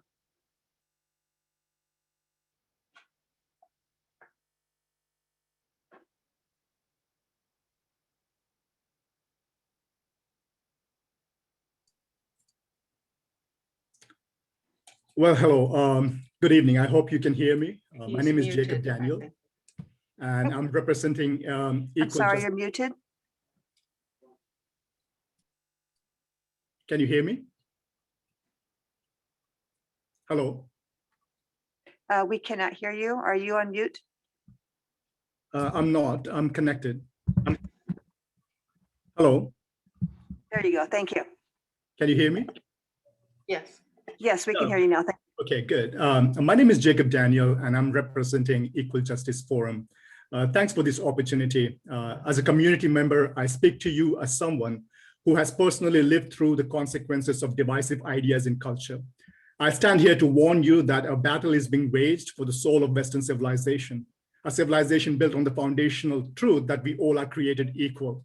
It is attempting to dismantle the very foundation that offered the groundwork necessary to initiate a process for all people, or people of all ethnicities and backgrounds, to flourish according to their God-given capacity. The moral fabric of this nation is now under attack, particularly through the means of this new ethnic studies curriculum being introduced in the school system, which makes grand promises of diversity, inclusion, and action, but which completely disregards the universal moral foundation for essential human equality. It promotes equity among an infinite number of diverse, socially fabricated identities at the expense of unity. This curriculum preaches against oppression, and we agree that oppression, whenever and wherever found, must face justice. However, justice is not won by typecasting people into perennial victim status or by imposing a particular identity on them. This new curriculum, built on the framework of critical race theory, does exactly that. Ascribing identities to children, CRT epitomizes the worst in humanity: division, pettiness, envy, and contempt. It offers no basis for true reformation. This curriculum will introduce systemic racism in our school. It will teach our children to judge each other's identity on the basis of accidental matters like gender, color, age, rather than on the content of their character. It will teach children to absolutize race and make it the explanatory principle for everything else. I would like to dismantle some of the additional myths surrounding the introduction of ethnic studies curriculum and give you some facts. Not all people of color support this new curriculum. I'm just one among many. People who oppose this curriculum come from various religious and non-religious backgrounds, as well as political persuasions. And not all educators support this curriculum. There are those who have serious objections like the one I have raised above. I, on behalf of faithful parents and community members, admonish you, dear educators and board members, to please stay within your jurisdiction and responsibility. Do not take the role of the parents, who are far more than mere caretakers. You are obligated to promote virtues that are grounded on objective foundation and not on merely subjective feelings or lived experiences. Our kids don't need a curriculum that promotes their immature instincts and turns them against each other. Rather, they need their character to be shaped by reason and truth. We are responsible for our future generation, and we will not allow CRT, critical race theory, to become the default operating ideology in America's educational institutions. Thank you for giving me all here. Thank you. Thank you. Okay, I'm going to read the next names, and if they are in the audience, I'm going to ask that they raise their hand quickly. Teresa Montano, Cadeo Scott Shipper, Yvonne Sue, Peter Cruz, Bridget Vornhold, Cynthia Aguiar, Karen Stocker, Jose Trinidad Castaneda, Kaz,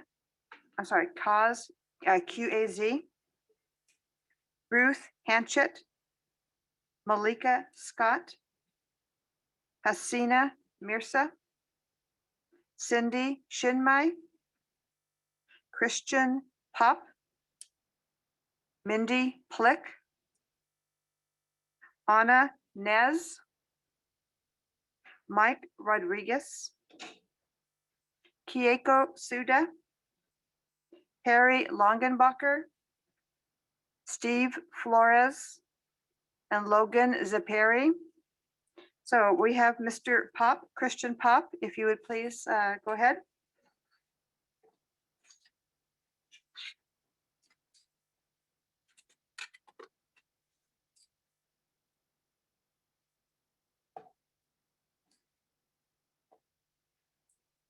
Waiting for Christian Pop.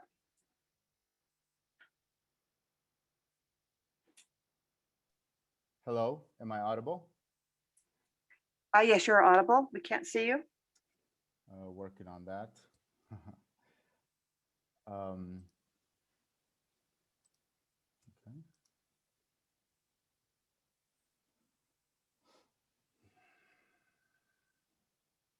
Do you have your video on? I do. I'm trying Okay. to. We see a picture of you.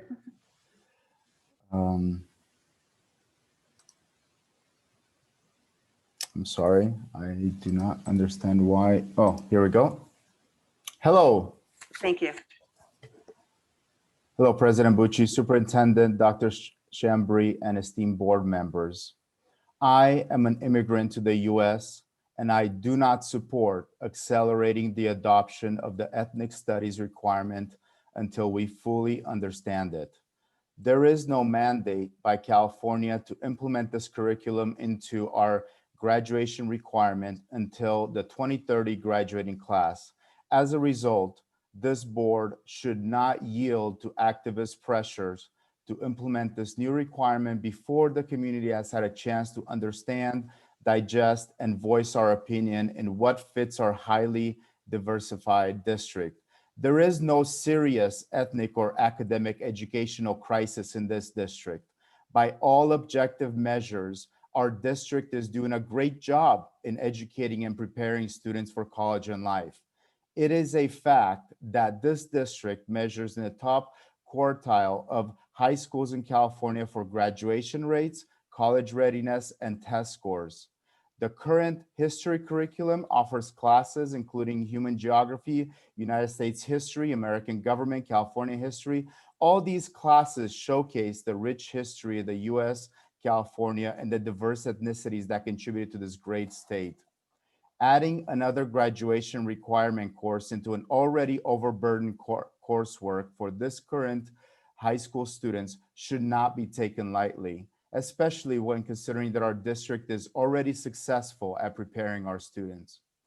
You know, today, May 11th, in 1988, actually 33 years ago, my family just happened to immigrate to the US from Romania, where we experienced systematic oppression at the hand of a totalitarian communist government. By the time I finished 5th grade in Romania, I was intimately aware of the results of decades of state control of the economy, the education, and everyday life. I was reminded of these failures every morning as I stayed in queue for bread, milk, and everyday staples. My father risked his life to escape that communist regime and to offer our family a new start in the US, specifically here in California. I started 6th grade in the Buena Park district without knowing one word of English.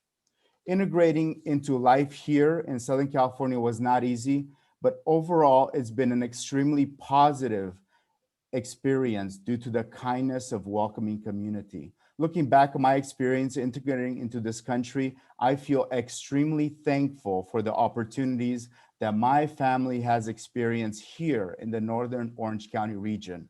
I've been a resident of La Habra for the last 20 years, and my wife has graduated from Sonora High School, class of 1998. The La Habra, Fullerton, Buena Park region is a diversified community with representatives from all over the world. This has been my home in North Orange County by choice, and where my wife and I decided to raise and educate our 3 children from pre-K to 12th grade.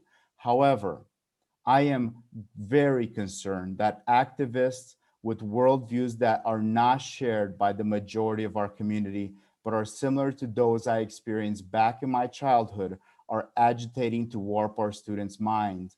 Their philosophy does not match who we are, nor our lived experiences here in Northern Orange County. Online petitions coupled with cookie cutter statements that exaggerate, overly simplified, and generalize misrepresent our society and seek to divide us. These alarmist tools do not stand up to the rich real world experience that our community has. There is no compelling reason for this district to accelerate the implementation of the ethnic studies curriculum. Our diverse community voices must be heard. Thank you. Thank you.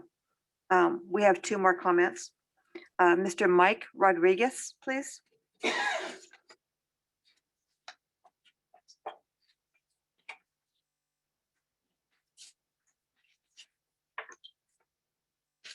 Okay. Okay, do you have audio and visual? Yes, we do. Thank you. Perfect, perfect. Okay, good evening, presidents, board members, and superintendent, and everyone here. My name is Mike Rodriguez, and I am a Fullerton resident and a history and ethnic studies teacher in Santa Ana. I graduated from UC San Diego in 1998 with a double major in ethnic studies and Latin American history. I've been teaching for 17 years, and I've taught high school ethnic studies programs for the last 5 years. I am here to urgently request that Fullerton Joint passes a resolution to make ethnic studies a high school requirement for the 2022 school year. Ethnic studies is the study of U.S. history and society from the lens of marginalized cultures. This curriculum can help schools create a more fair and just society for all and promote empathy among students from different ethnic and racialized groups. We can no longer push communities of color to the side in our textbooks and make them what Ron Takaki calls the other or the unseen. These stories are central to the history of the United States. And when we tell these stories, our students see themselves in the textbooks and how they can also make changes that bring about wellness and justice in their communities. As a biracial person who is Chicano and white, I am not alone when I say that I wish that I learned about our people's stories before attending college. I think it's important to learn about the first Mexican-American California Supreme Court Justice, Cruz Reynoso, who actually passed away at the age of 90 this past week, but who was also a La Habra resident and attended Fullerton High School and Fullerton College. We need to learn about the factors that have brought different groups like Korean Americans to settle in our city, or how Jackie Logwood, a young biracial Black and Filipina woman, spearheaded a campaign to rename Plummer Auditorium last year, which was named after a KKK member. Ethnic studies gives us the opportunity to explore all these stories and our beautiful communities. But the story that I want to hear about the most is how a young group of diverse students organized and advocated for ethnic studies in Fullerton Joint Schools, so that students can get a transformative education and see themselves and their families in the textbooks. Students like Jackie Moran, David Taylor, Maya Equija, or George Rico. If Santa Ana and Anaheim did it, then Fullerton Joint Unified can do it too. So I'm hoping that by next month, I can tell my own kids, Raymond and Maya, that they will be taking ethnic studies classes once they reach high school. Many people have submitted public comments tonight, even if you're not going to hear from them. But we can do it, and we'll do it together. And we have, you have our total support. Let's do it, Fullerton. Thank you very much. Okay, thank you very much. Our last speaker will be Mr. Logan Zappieri. I'm sorry if I mispronounced it. No, that's perfectly fine. It's Italian. Let me. Can you see me? Oh. Okay. Is the audio visual good? Yes, thank you very much. Go ahead. Thank you. My name is Logan Zappieri. Thank you guys for having me and allowing me to make a public comment. I grew up Orange County. My grandparents were raised and lived most of their life in the Fullerton Buena Park area. When I saw this, I wanted to make a public comment about why I don't think the Fullerton School District and a few of the other school districts actually in our area that's looking at adopting similar curriculums. I read through the model curriculum that the California State published, and there's a lot of concerning features. The biggest one has to do with how the curriculum is shifting how we view human persons. My background, I just real quick, I went to Sacramento State. I finished my master's at Biola. I did some work at the University of Oxford. I studied a lot of philosophical underpinnings and some of the intellectual history going back to people like Kimberly Crenshaw. A lot of the material and the academic resources being used to present this curriculum. It's not just about telling a story, it's about changing the way in which you view the human person. And when you read through the curriculum, what you'll notice, even the model one specifically, is the shift from what we would think is fundamental human equality or human natures, depending on your academic background or depending upon your dispositions religiously. You might call it something different. The image of God is what most Christians or Catholics also would say, but secularists going back to Locke or even before that would call human nature. Now what they're trying to do is use stories as a way to introduce what they want to call group identities through intersectionality. Basically, they're removing intrinsic human value and they're saying, well, a human person is the collection of identities they ascribe to out in the world. It could be your gender identity, it could be your sexual identity, it could be your religious, ethnic, racial identities. You put those together and then the curriculum saying, well, we need to celebrate those. Now, while I think anyone who would want to, any rational human being would say, yes, that's a good thing. We want to celebrate our uniqueness, but what they slip in is really all the preconditions to what we would call tribalism. And that's the idea of creating group identities, creating celebratory contexts in which you can express those things.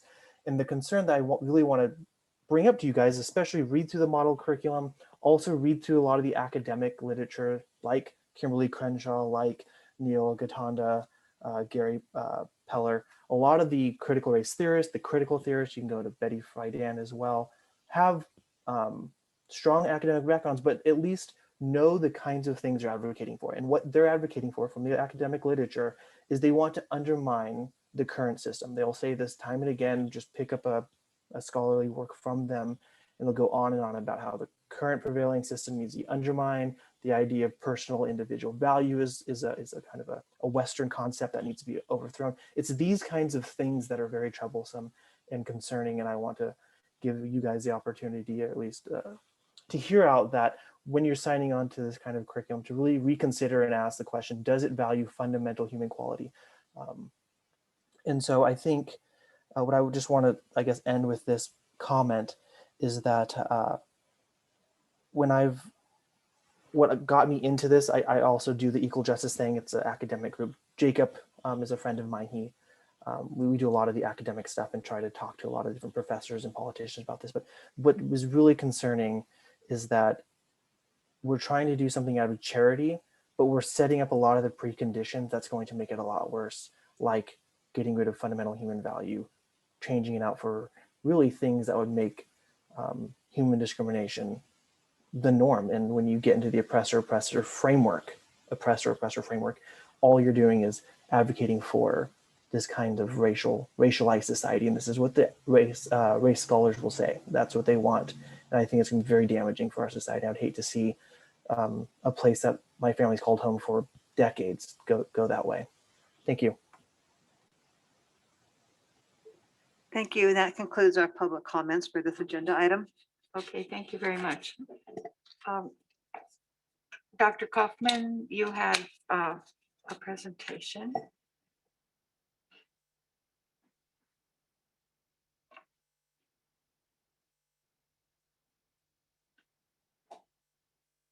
President Bushi, members of the board, superintendent and guests. At the request of the board, the following information is provided regarding the recently adopted State Board of Education model curriculum for ethnic studies. It is a brief overview of the new curriculum model framework developed by the State Board of Education.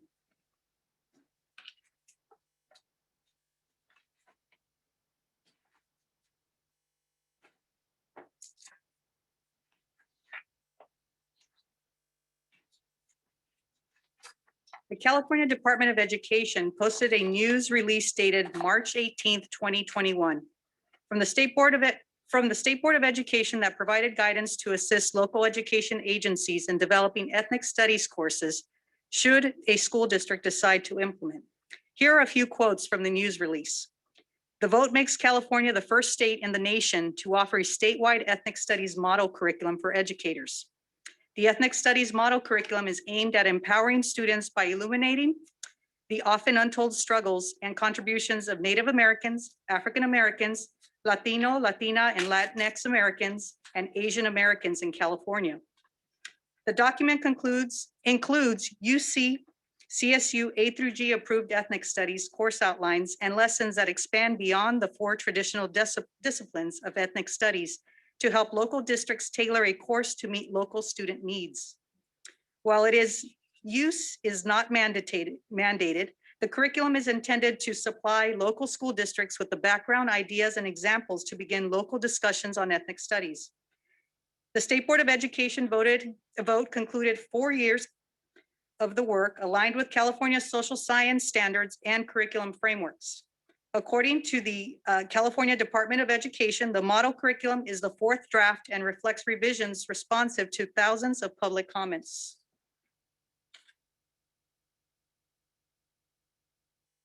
In an effort to further clarify the intended outcome of the course, the Orange County Department of Education released a newsletter dated May 3rd, 2021, and it reads as follows. Proponents say the goal of ethnic studies is for students to better appreciate the contributions of people of many different ethnicities to American democracy, to better understand the work and struggle of so many people to put the American principles of equality and freedom into practice, and to better engage in the civic enterprise of ending racism and forging a society true to America's vision of liberty and justice for all. Once again, this was a recent quote by Orange County Department of Education.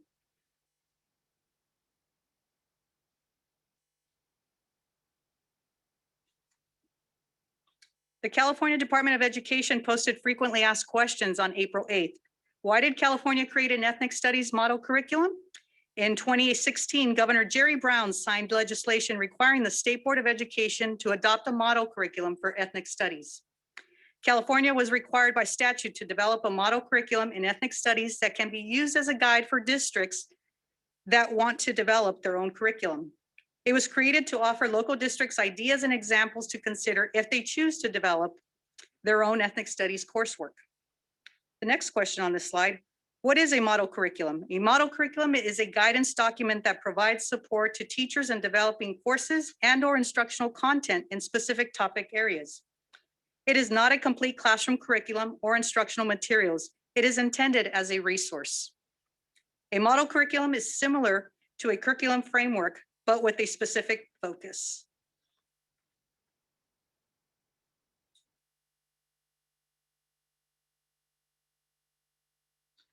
The 2 additional frequently asked questions on the California Department of Education website includes, why ethnic studies? The frequently asked question references research showing that culturally meaningful and relevant curriculum can have a positive impact on students. And are schools required to use the model curriculum? The short answer is no. The model curriculum is a guide for districts to use in developing an ethnic studies course if they decide to adopt one.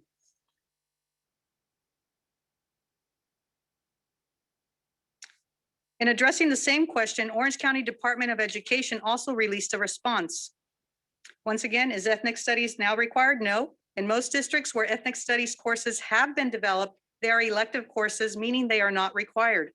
However, state legislation proposing to make ethnic studies a graduation requirement in California is under consideration.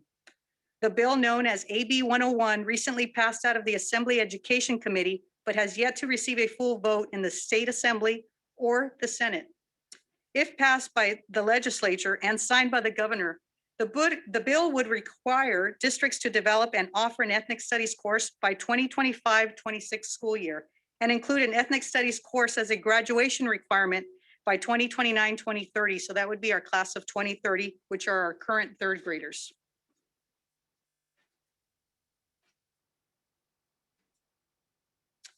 Based on the slides posted by California Department of Education and Orange County Department of Education, if the board requests the district staff to explore the course, here are some considerations.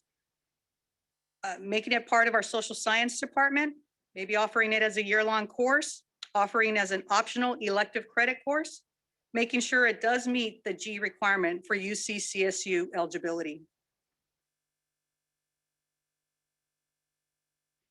And finally, here's a possible timeline, which follows the typical course adoption timeframe for other courses in our district.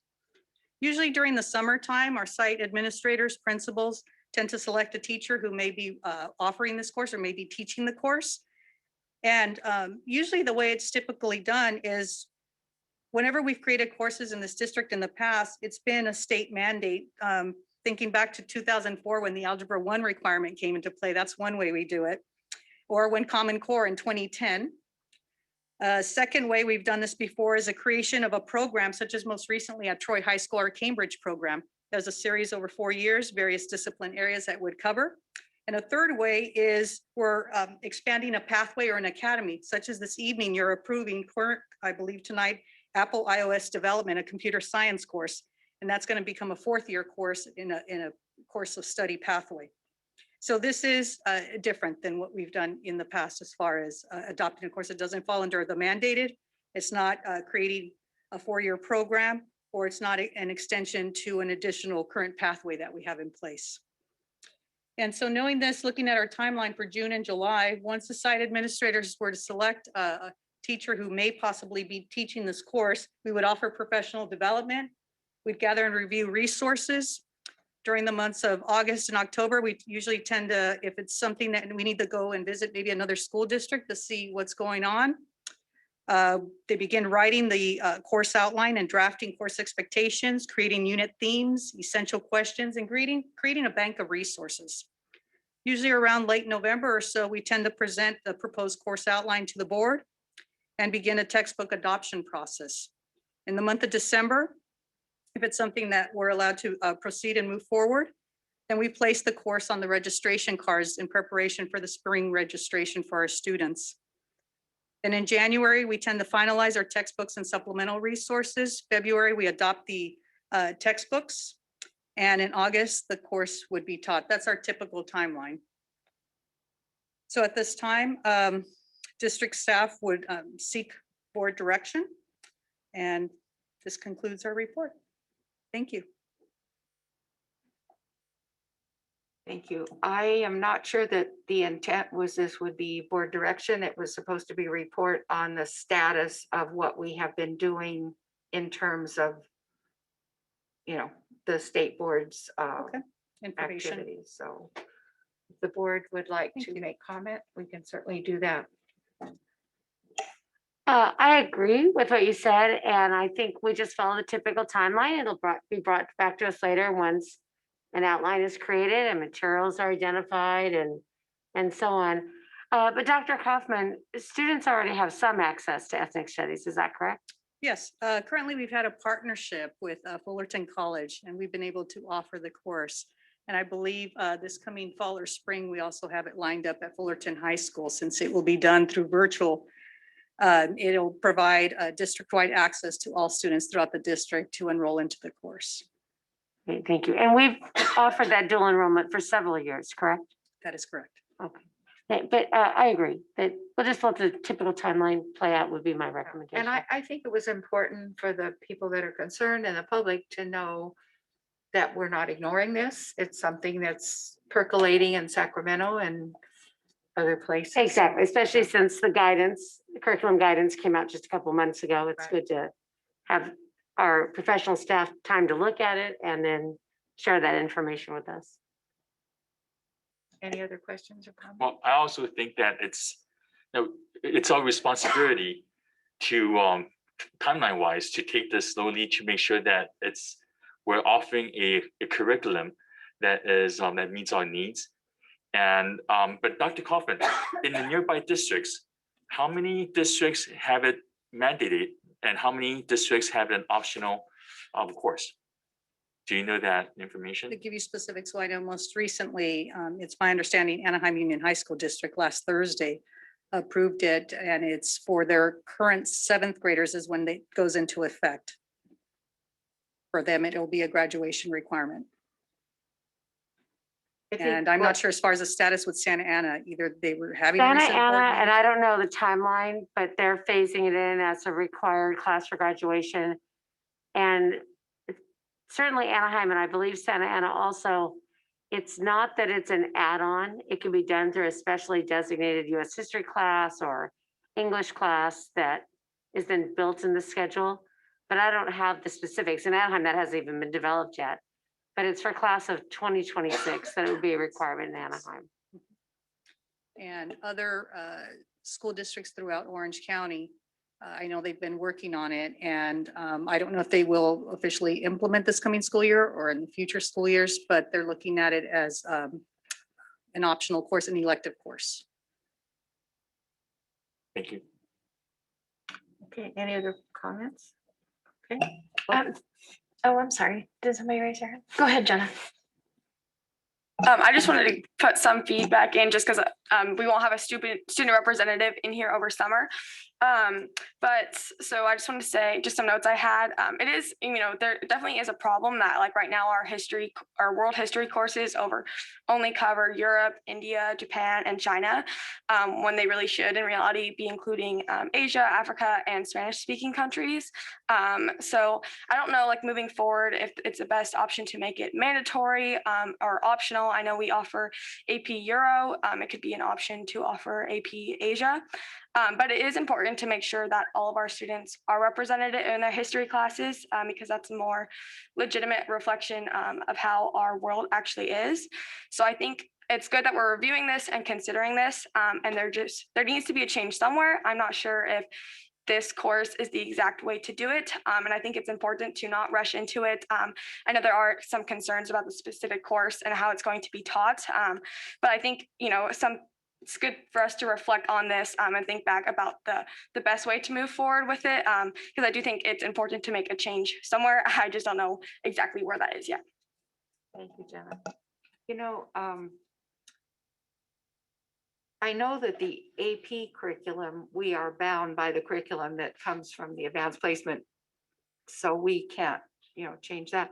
But I imagine there are other advanced placement classes that cover other parts of the world, which I'm really not that. Well, there's familiar AP World History, and then there's AP European History. So world should cover, what you're talking about, Asia. Right, Yeah. but it's like all the world from 14, 15 years. It's a really unwieldy curriculum. But in terms of a more localized, to California, to our community, that is based on the quotes we saw. That's kind of the thinking behind ethnic studies, and it removes the AP label where it's not as test driven as those other courses are.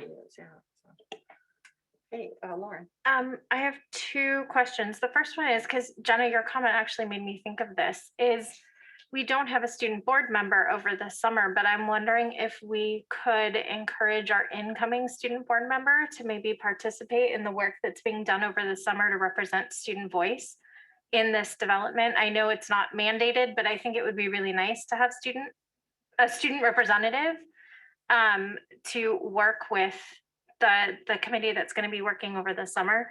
And then my other question is what is that, I'm trying to think of how to phrase this. So will the committee be working on the PD component for the teachers who will be teaching it? Because there are a lot of uncomfortable subjects that could be covered in the course of this class. And sometimes those uncomfortable conversations are hard to have in a classroom. And so I just want to know what the plan is to work on identifying which teachers are the best fit to teach this curriculum. And then what type of PD will be provided for those teachers? Maybe PD should be defined. Professional development, sorry. We like our lingo and our jargon. So I'm wondering if you could speak to that, Dr. Kaufman. Usually, if we go back to my last timeline, the possible timeline, what we usually tend to do is the site administrators tend to have conversations with the staff members that may be teaching that particular course. And so what we tend to do then is invite them to get together, and it's usually our 7 teachers, assuming we're doing it at every single school site, and start gathering the information and resources. The first thing we look at is obviously this model curriculum, and to start looking at each chapter, reading through it. We usually tend to, if it's something that it's a new framework such as this is, we tend to contact Orange County Department of Education or some other county Department of Education, either Riverside or San Diego. Sometimes we work with them as well, and they'll send us a coordinator who is well versed as far as what's taking place, and start looking at, okay, this is all the resources, because to actually even get to the PD, we need to figure out what is it we need, where are the gaps. So it's an actual process. So to define exactly what that PD will look like, it'll depend once our experts are together. and be able to work through that process. And then from there, we kind of start building, what do we need? What are the gaps? What additional resources? What additional support? So it'll be a process. And that's worked into your timeline. That would be June, July, and then in there, we would look at possibly, well, it would be during the months of August and October, looking at, okay, when would we meet again? Is it going to be every other week, or, you know, how often? So we'll work with the teachers. That's usually how we've done it with other courses. They're the ones that provide us that information as far as how often do we meet and where are their gaps and needs. And also maybe we possibly need to go visit other school districts that already have it in place, because there are other districts who already have this course even before this framework was put out, and to be able to see what's taking place and gather additional information, just like we have with any other courses. Just to clarify, my understanding is the State Board of Education approval is a model. It's not a mandated model. It's something that we could take and develop to suit the needs of the district, is my understanding. And I believe that the passage of this, as you said, after 4 years, I know the first iteration was beaten up well. And I do think that this one did not fly through unscathed either. So there's still a lot of controversy about the content. So I would hope that we look at our local community and our local needs and not look just to the And that'll be a documents that conversation. come from the state. You know. I mean, I think that's the thoughtfulness and the caution that I think we've always taken in this district. So yes. Would this need to be on the next agenda for us to vote on? No. They've got a lot of work to do. Well, it's in order for Dr. Kaufman to continue to work, would she need our vote to continue? You're already doing it, aren't you? We've gathered information, and now we would then start looking at this timeline. Right. Yeah, with other courses, we don't vote prior to, you mentioned, you know, textbook adoption and other materials, and there was another place that you were bringing it forward to us a ways off. In the department where I teach, we're going to be offering ethnic studies for the first time next year. Of course, I'll be gone. There are 4 or 5 people interested in teaching it. But it is looking at tailoring it to the community. So you look at the guidance, and then you look, for example, Cypress High School, most diverse school in the district. So what does that mean in terms of offering an ethnic studies class? So you know, that's the nice thing about having it not be an AP class, for example, because as you pointed out, that's more rigid. And so having it as an elective, or if, you know, depending on what happens in the future, you know, it allows that local flexibility while still covering like the 4 main groups of California. The guidance is on the 4 largest groups in California. I was just wondering, we're talking about implementing this either as a requirement or as a elective within the next 2 years or next year or next, because I know we have till 30, right? We have to 2030 to make sure That's it's either once it elective passes. or. Right now, it has not been mandated and has not passed to be mandated just yet. It's not mandated for a requirement or, For a graduation requirement, it is Right. not mandated. but we can use it as an elective, correct? If we Yes, that start could be- building it now, that and we could can be an implement it option. within the next 2 years or 3 years or a year as an elective. I'm not saying as a requirement. That's an option. Okay, all right. Thanks. So I think your timeline showed that it would be an elective for next year. Yes, our typical course, when we bring a course in, that's the typical timeline. Now, who knows if this may happen within a year, and we may have to extend it. Yeah, And that's- that's just. By the way, when I say just- next year, to be clear, because school years are always weird, Yes, it's not 21, 22, it's 22, 23. it would be 22, 23 if we followed our typical timeline as we have with other courses. And then just for clarification, if it was brought in initially as an elective, that does not mean that it could not be moved to become a requirement or could be changed to be inclusive in other contexts, like a US history class or something like that, or an English class or something like that. So it could be brought in as one thing and evolve into something else. That's possible. But it's not mandated till 30. Is that correct? Right now, it's not mandated At all. I think it's only mandated for Cal State system, right? I believe Cal State Fullerton is requiring it, but I don't know that the system, the CSU system has required it. Maybe Dr. Kaufman knows. I don't know. But the bill's still pending Yeah, regarding mandating it. right. And that would have an extended timeline. Yeah, and that's why I'm saying we can't just give it a requirement without it, if it's gonna go ahead and transfer into Cal States until we have it all cleared, right? Well, we But we could, can do it as a elective as of now. we once could they even do put it the as a curric- requirement, yet Right. there's, Right. we would maybe getting There's so ahead many of things. pieces at they're this still point. moving. Yeah. Okay, thanks. I just wanted to get clarification. Thank you. Okay, thank you very much, Dr. Kaufman. Mrs. Appreciate Bushy, that. I'm sorry, just for my minutes, can I just get clarification so that I write down the correct information regarding, you want Dr. Kaufman to work on the timeline that she has got here and. We're not giving her any direction. She's Okay, so already no doing direction that. Yeah. okay. I just heard mention about being a timeline brought back and a committee, so I wanted to make I sure believe the have my work minutes is correct. taking place right now, according to. So Ms. Bucci, this is considered a discussion, right? Yes. So it's nothing that she has to move forward on at this point. Is Okay. that correct? It's just a discussion, Right. correct? Wait, I'm confused. I assume you're gonna move forward like you would any course. It's just as we She- didn't give permission to move forward on engineering or cybersecurity or whatever. Is that? Yeah, the board, this is something the board doesn't do. The Right. district has implemented new classes I agree completely. on and on and on. So Right. the purpose of this is because of community interest. Mhm. And I felt it was important that, and someone asked that it be put on the agenda.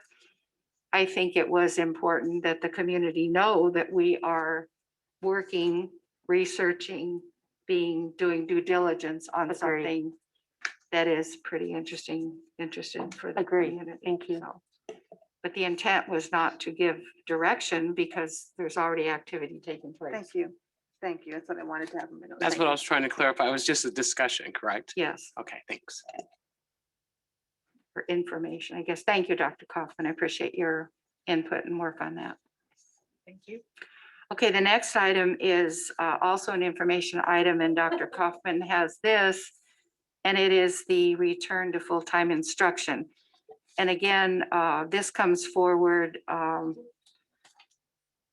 again, relative to community interest. And I think that we have some public comment before the presentation if the people are here. That's Mrs. correct. I'm Harder. going to, Can I- we do have several. Can I ask a clarifying question? I'm sorry, Ms. Harder, but when we say return to full-time instruction, is that in reference to this year or next year? The fall, starting. Starting in the fall? Yeah. Okay, thank you for clarifying that. Yeah, we're already. I know, but I just, as I look at public comments, I'm just wondering if there's some confusion about whether return to full-time instruction was regarding to this moment in time or in the fall. I think the interest What was is the for agenda the item says for next school 2020, year, yeah. 21, 22. Okay. So we do, yes, we do have several. I'm going to read the names and I believe we have several that are here. If you would please raise your hand when I read your name and then we'll call you in that order. Faith Kuntz, Lisa Lamascus, Jolene Denham, Laura Rosencrans, Anita Axe, and Stephanie Matheny, or Matheny, I'm not sure. So Faith Kuntz, I believe, is here.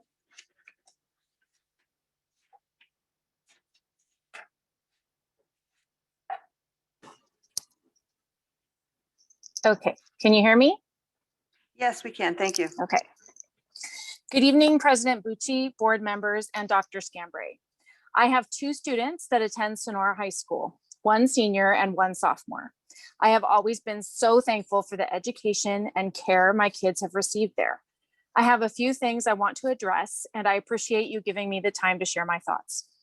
First, thank you, school administrators, for your hard work and tireless efforts for our students. You have done everything asked of you to bring students back to full 5-day-a-week education, and your efforts have not gone unnoticed. I appreciate you more than I can say. Second, thank you, teachers, for your hard work, creativity, and effort during this incredibly hard time. I know you work so hard, and I appreciate you. Third, coaches. Thank you for your unwavering commitment to our athletes. I am so thankful that my kids have been able to continue to train and compete in the sports they love. I say all of this because I want to make it clear that I know how hard these past 14 months have been, and I want to acknowledge and show appreciation for your efforts. All of that being said, I ask you, members of the board, to explain why we are not back to 5-day-a-week education. And I know that's not going to happen this year, but I'd still like an explanation.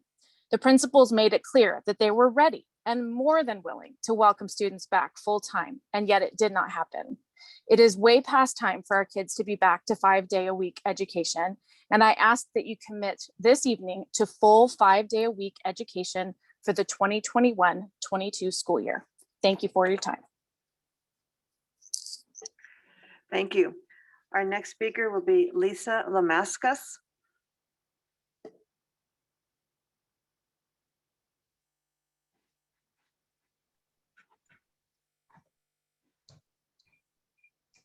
Thank you, President Bushi, board members, and Dr. Scambray.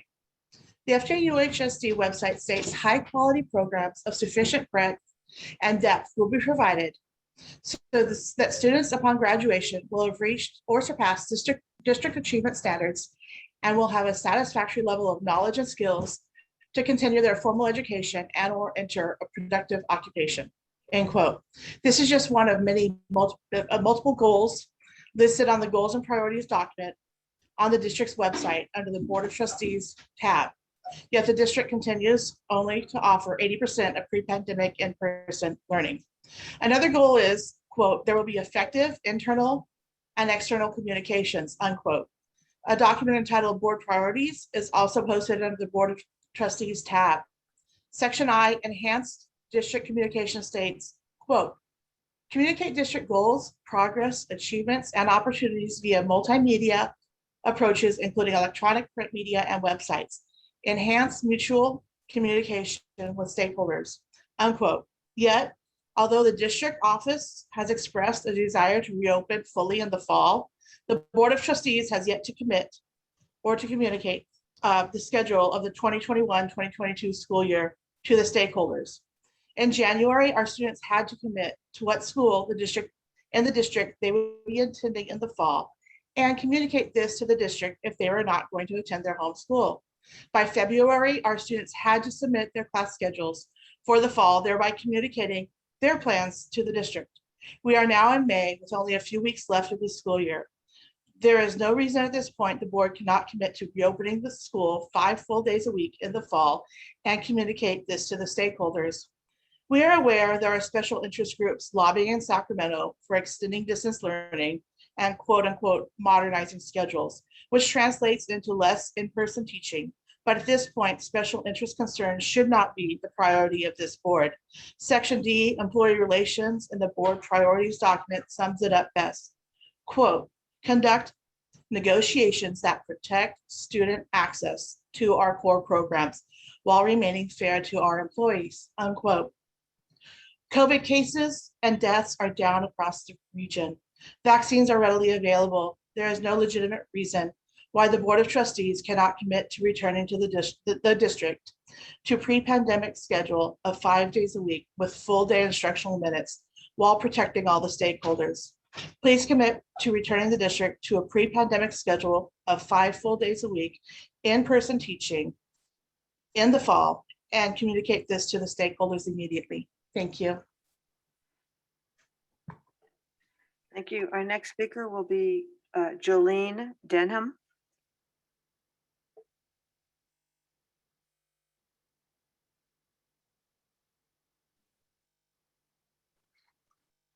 Thank you, Dr. Scambray, President Bucci, and trustees for the opportunity to address you this evening. In the March 30th school board meeting, district administration presented a plan for safely reopening 5 days a week this school year. However, without any reasoning at all, no explanation, no rationale, no scientific data, many on this board rejected that proposal and only allowed reopening 4 days a week. It has come to my attention that a parent group, Stand for Students, hired a lawyer to help advocate for compliance with California law in our district to fully reopen 5 days in person with a pre-pandemic schedule this year as well as in the fall. The lawyer sent a letter to the district and to each board member requesting a response and asking that the board commit to a plan for fully reopening. According to Stanford students, they did not receive any response regarding the reopening plan. Fullerton Joint Union's website states, it is the Board of Trustees' goal and priority to foster effective internal and external communication. However, I do not see this happening. Why aren't you communicating to the parents your intent for the next year's number of educational days? Why aren't you communicating with the lawyer about next year? Numerous families in the district want a return to the 5-day in-person schedule. And they deserve to know if you're going to grant that or not, and they deserve to know that soon. Parents also need to know if your decision is going to be only to reopen 4 days a week, because they'll need to decide if they want to keep their children in the district or pull them out and put them in a school where they can receive 5-day-a-week instruction. Please do not ignore the numerous families that desire a 5-day school week, and please do not ignore all of your administrators that advocated for that as well. Thank you for your time and for upholding your goal of communicating effectively. Thank you. Our next speaker will be Laura Rosenkrantz.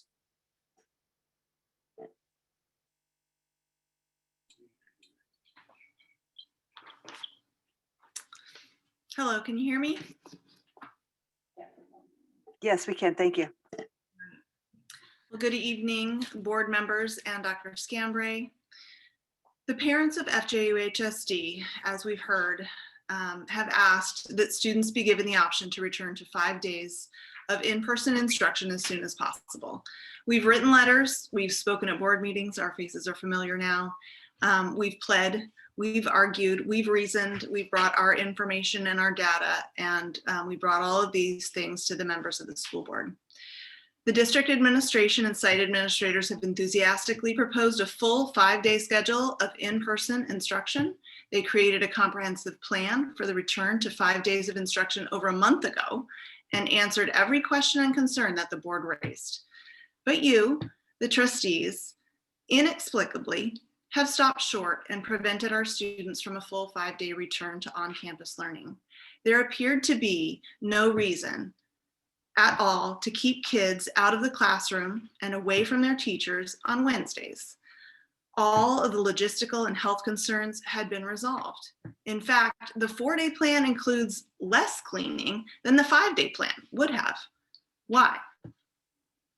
Why would the board insist on a 4-day week instead of 5? Against the wishes of parents, in spite of the excellent plans presented by the administration? It doesn't make sense. And no reason was given. But now we have learned that the California School Boards Association and the teachers unions are lobbying right now, this very week in Sacramento, to change the law to allow some version of hybrid learning or modified schedules to persist on into next year and indefinitely. We have asked the board for a commitment that our district will return to a pre-pandemic schedule next fall, but the board has refused to respond. This silence speaks volumes to the parents and students of FJUHSD. It appears that you are choosing to prioritize an agenda that does not put students first. We are once again very glad that there is an excellent plan for full in-person instruction in the fall, but a plan, as we've seen, is not a commitment from the board. We are determining where we will choose to enroll our students next year. We are asking for a clear commitment. I've lived in Fullerton for my entire adult life. All of my children were born at St. Jude. I currently have 2 students in FJUHSD schools. I have always been so proud of the excellent education our district and our schools provide. I've been confident that our teachers, administrators, and board members have the students' best interests in mind. I am sad to say that I am losing that confidence. It is possible that the wonderful schools that families have loved, that they have moved into our areas to attend, will no longer offer the excellent student-first education that they once did. Please don't let this happen. As parents, we are looking at each one of you, the trustees of our students' education, to consider the needs of our students above the other agendas that pressure you. Please put students first and commit to a full 5-day in-person pre-pandemic schedule in the fall. Thank you very much. Thank you. Our last speaker will be Anita X.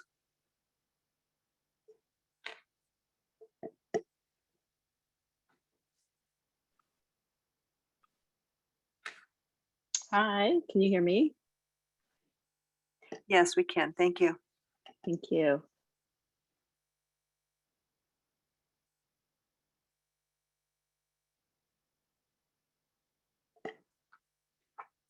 We lost you.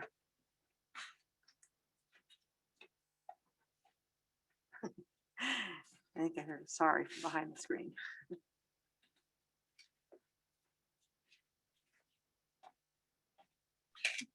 Okay, can you hear me now? Yes, we can. Thank you. Okay, let me try to get my papers here. Hold on, without losing you. Okay. I am speaking tonight because I would like to hear confirmation from the board that our schools will be returning to full-time 5 days a week, in-person instruction starting in August for the 2021-22 school year. As we finish out this school year with in-person instruction 4 days a week, we have no assurance from you that we will revert to our pre-pandemic schedule. SB 98 is ending, but state legislators confirm there is current discussion in the Senate Education Committee that will allow for school districts to possibly operate next year in various formats short of the well-established standard of in-person with full instructional minutes.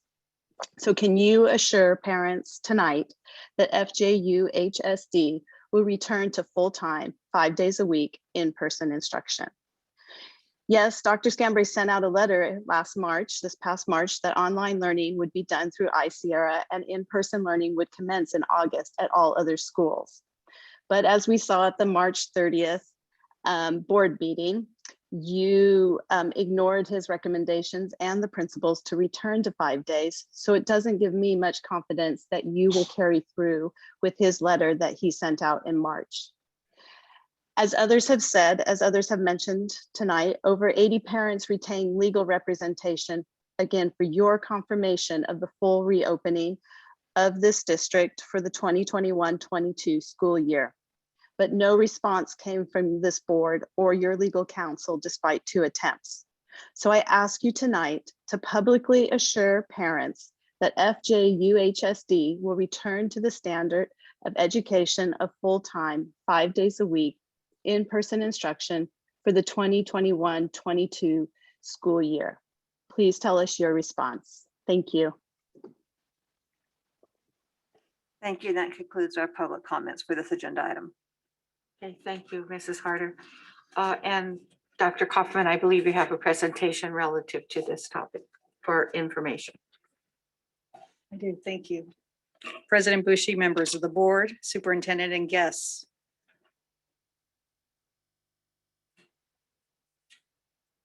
As COVID-19 cases continue to decrease and vaccines become more widely available, the Fullerton Joint Union High School District is pleased to announce all students will return to full-time in-person instruction for the 21-22 school year, beginning the first day of school, which is Monday, August 16th, 2021. On March 18th, 2021, a letter was emailed to all district staff members, students, and parents and guardians stating the district is planning to safely transition to a traditional instructional model of in-class instruction 5 days a week. The letter also stated that there will be a distance learning option through the iSierra Online Academy. As a side note, on April 6, 2021, Governor Gavin Newsom and state health officials said they expect all schools and higher education institutions to open for full-time in-person instruction in the fall, following the announcement that California intends to retire its blueprint for a safer economy color-coded tier system on June 15th.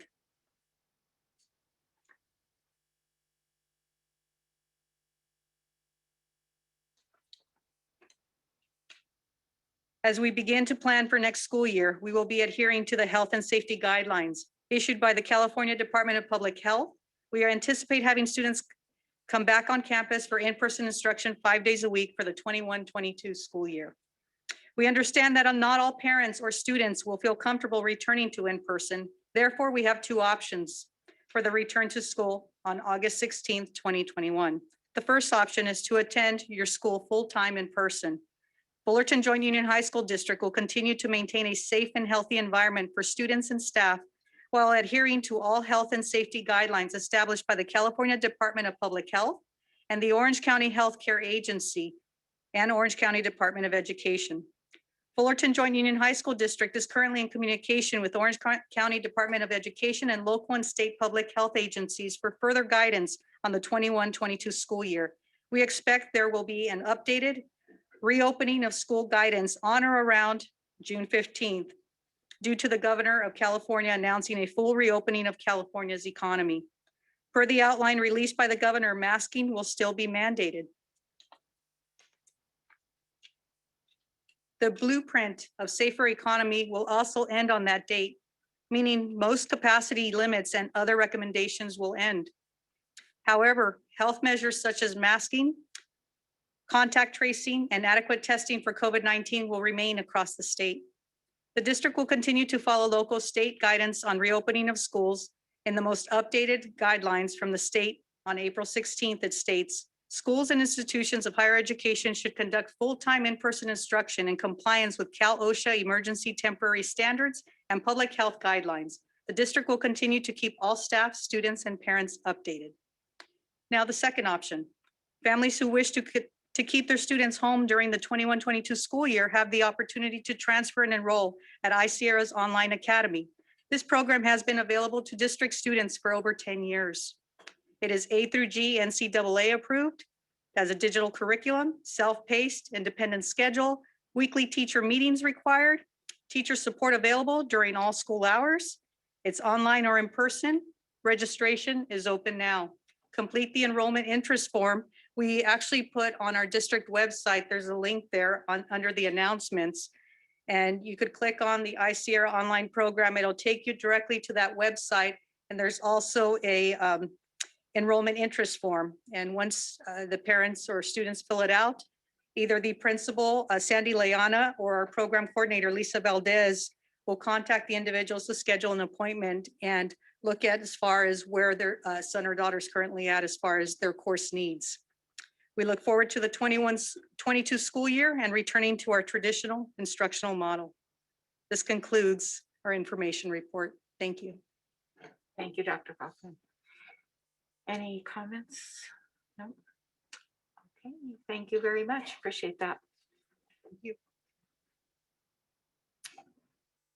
Okay, next we have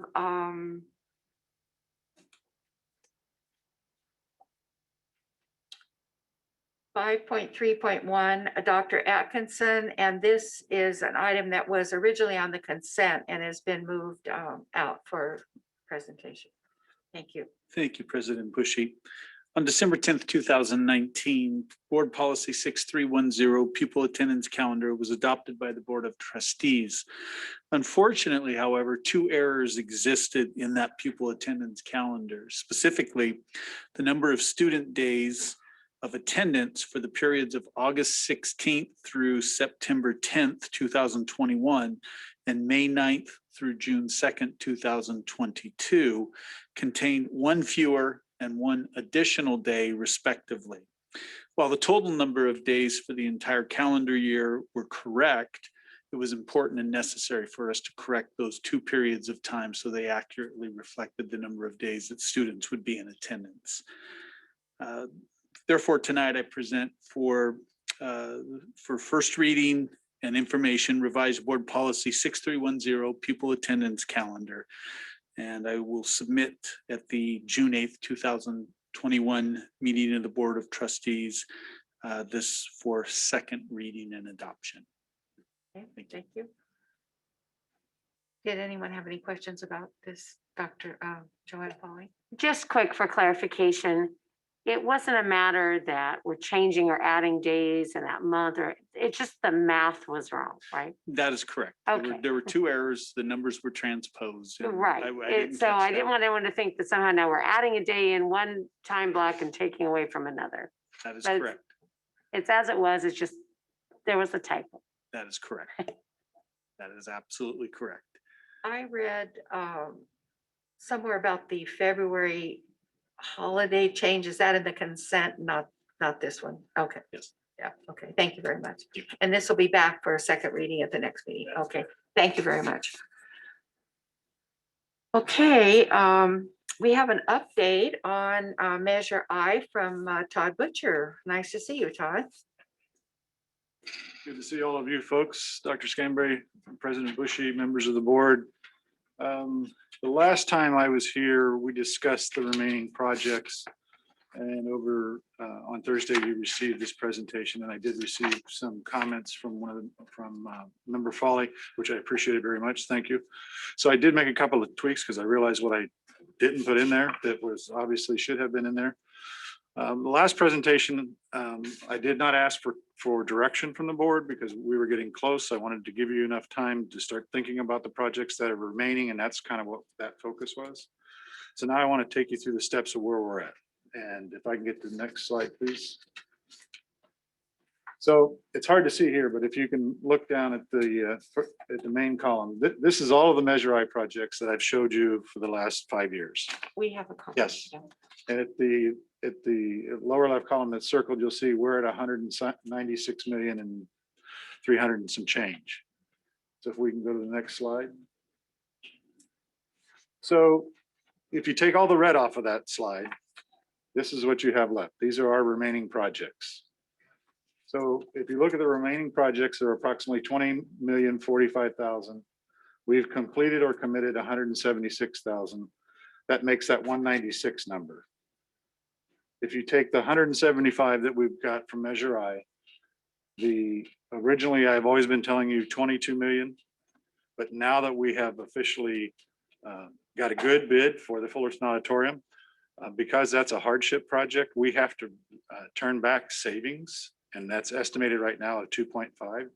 So we've reduced our state funds down to about 19.7. So you can see that we're at a shortfall right now. If we complete all those projects, about 1.6 million, if the bids continue to come in positively. So I wanted to give you a couple options to consider over the weekend. If we can go to the next slide. I've talked in previous WIBLs that our kitchens needed air conditioning was really what the board was told years ago prior to me getting here. We took care of that with the HVAC. So we have not received any complaints about the front end of the house, and that's the delivery method for the kids. So I would recommend removing those. Also, because we have built such a beautiful La Habra Theater, and their existing theater that they had, which is really a converted lecture hall, is in very, very good shape with all the electronics being upgraded because they were using that as their performing arts theater. I suggest we reduce that by 700,000. We still want to go in there and do some painting with some deferred maintenance stuff and replace the seats and still make it look nice. But when you look at the mechanics of the physical building, it's in really good shape because they were using it and had been upgrading it over the years because it was the only performing arts that they had, and they have such a strong program over there. Next slide, please. We also have some additional items to consider. We have the Fullerton old locker room that I still have to put up an exterior wall on that's at DSA right now getting designed. So that's going to cost us some money that I don't know how much it is yet because the design is not completed. We have the old gymnasium location. What is the board's pleasure for that? Would we like to put in a temporary parking lot to use that for now? Because remember now that locker room, shower locker room is very old and is being recommended, not required by DSA yet, but is recommended the next time the district goes for a bond or has an influx of money, they recommend taking that building down. It's safe and it's fine, but because of its age, they are they won't approve any more upgrades to that building. That's the locker room you're talking. That's correct, the existing locker room. But what I'm talking about behind it is the footprint of where the gym was. So we could put a temporary parking lot there and use that because we know Fullerton is definitely needing parking spots.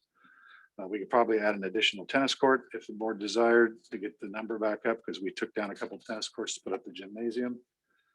I also wanted to remind the board that the Sonora gym modernization was basically air conditioning upgrades like all the other gyms were. Well, that it lines up perfectly with the ESSER funds. So I had made that recommendation to take it out of Measure I and let's just do the HVAC portion with the ESSER funds so that it helps the Measure I remaining balances. So there's always an option to leave them all alone and keep moving forward with what we're doing.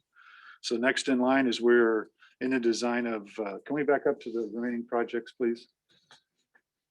That's good enough. That's one more. There you go. Thank you. So we're moving forward with the design of Sonora's facility, the aquatics facility. Tonight on the agenda is the authorization to enter into a contract for the design of the Fullerton pool. There's options. The Sonora classrooms are the Sonora science classrooms are in pretty good condition. Those modernizations, if the board wanted to put those as a lower priority, you certainly could because those classrooms are in very good shape compared to the rest of the ones that we have in the district. So the board has options. I would just like to look at some direction of which way to go to make sure that I'm moving forward with the Measure I program and the remaining funds to the board's desire.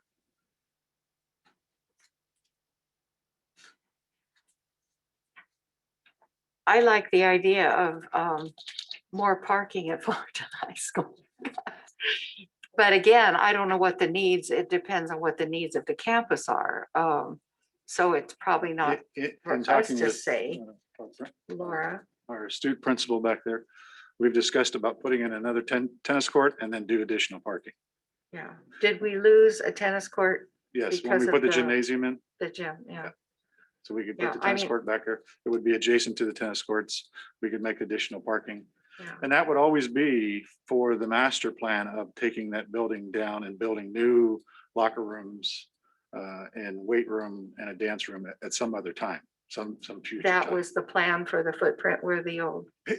Well, we really never did have a plan because No, we that didn't. building got condemned on that. Right. If you remember when we were talking about attempting to pass another bond, we had done a master plan about moving the swimming pool and that sort of stuff, but that one all got pushed to the side with that not passing. So we have a location that would work perfectly for a parking lot and an additional gym, at least in the interim, and you don't have a lot of money tied up in that. If you go at some point, future time for another bond and want to change that campus around and take that other building down and redo some stuff in the future, that would be I would think the most efficient way to use the funds that you have. I think what you're saying, these additional items, there's not money for these additional items. Right now, Except what the ESSER. my fear is as we start awarding, because we get good bids one day and we get questionable bids the other days. So it really depends on how the economics is working and how the market is for public works projects.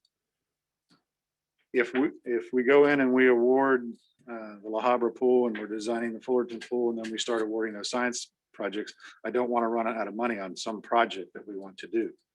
So I'm thinking that the priority would be we would do Sonora, we would move forward with Fullerton, then we would double back and pick up the La Habra science classrooms as funding, as La Habra and Sonora as funding remains. And at that point in time, what my hope would be is as the economy gets back, our RDA funds start rising back up and the developer fees come rising back up, which could influx that and finish all those projects over the next couple of years. Have we been hurting with the developer fees? Yeah. Oh, Mhm. have we? Okay.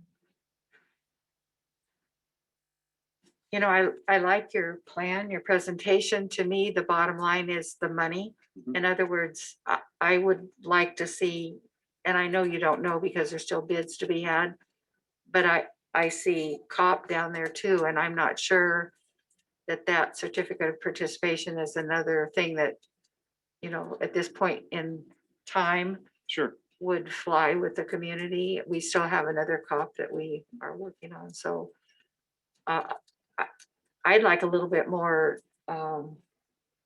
definition to cost relative to what the projects are. I don't know how the rest of you feel. I mean, Yeah, I'm sorry, I think I cut you off. yeah. Say that? Oh, I thought I cut you off. Am I okay? No, you did not. You Okay. did not. Just because it's late, and I apologize. So on scenario one, based on what you know now, and I realize market will have its, fluctuations. And that's removing the kitchen modernizations because they're in pretty good shape. And the old La Habra Theater, so sure being quote old, is in good shape. Based on what you know now, are there funds available to do everything in option one? Yeah, with removing the kitchens, Correct, and reducing the La Habra Theater modernization, if the market stays the same. if the market stays the same, right? That's, And then- that's our best estimates from Got it. quite a few years ago. And I'm not gonna come back to you next week and say, how come it was $1 over or whatever. And then as Marilyn said, what to do with the old locker room, the old gym location, and yes, parking is a premium in Fullerton High. We should charge. I know you can't. that's Laura's easy. shaking her head.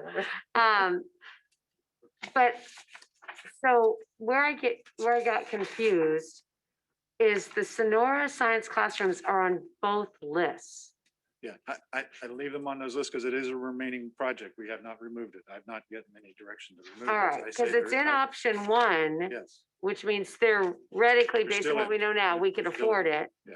But then the recommendation would be that if somehow the bids come in unexpectedly high, to remove the Sonora science. as a last resort. As a last resort, As we got come it. in, I would say because of the condition of those science rooms, I would put that as the lowest priority project. Got it. Okay, making a note. And the gym modernization, we're taking out of the list because of the federal funds. That's correct. Okay. And that makes sense. They have the beautiful Mhm. that here. Yeah. Or, Oh, you're absolutely right. yeah, I mean, the air conditioning in the old gym would really make it great. I mean, it's small, but it's nice, but they got the beautiful new one, so.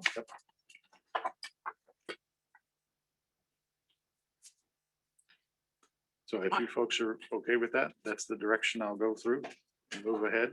Yeah, maybe come back with a consolidated detail when you've got more Yeah, it'll. information on the bids. yeah. As we finish the design on things and get them bid and do those things, I can do it. My biggest thing was to let you know, these are the remaining projects. The money's getting short. I don't want it to be a surprise to anybody. Is it mostly the aquatics that we're unsure about how those bids will That's come in? still the top. 'Cause two they're the pro- big yeah, ticket they're the items. top two projects to be completed. And even Todd, if you keep us in the loop more frequently than than we have in the past, since we're getting so close, if you don't mind. Yeah, Yeah, we can update it on the Wibbles. okay. I just want to remind the board too, that the two pools that are left, because we start on La Habra here in another month or so. The previous pools that we built are all 45 meters. The Fullerton pool and the Sonora pool, because of the existing area that we have, will be smaller than that. So Todd, There'll be 32 meter pools. There'll be regulations. Which is what they are now. No, there's much smaller. They're Oh, they're- 25, say that 25 again? yard pools now. They're much smaller now. Oh, they're much smaller. So they will get an So increase, but we it will won't get- be as big as, we're- yeah. correct. I just want the board, we were able to- you may hear from the community on that. Yeah, well, Yeah. the space is the space, yeah. In that footprint, we've been able to fit a full CIF regulation 32 meter pool. That's good. And still have some area to teach swimming. Okay, any other comments? Everybody happy? Okay, thank you very much. Appreciate that. Thank you, folks. Okay, next, we're up to the consent calendar. And I think what we'll do is, well, we have public comments on one item. I could pull that item and then have public comment and then vote on the whole thing. However you Well, like. I don't know. Let's just do public comment on that. Okay. So we've got, we do have two public comments on the same agenda item. If the two people would please raise their hands so we can let them in. Eric Arnold and Laura Gonzalez. And that's 6.1.1, Oh, yes, which I'm was sorry. the booster club Yes. item. Correct. On the consent calendar, item 6.1.1.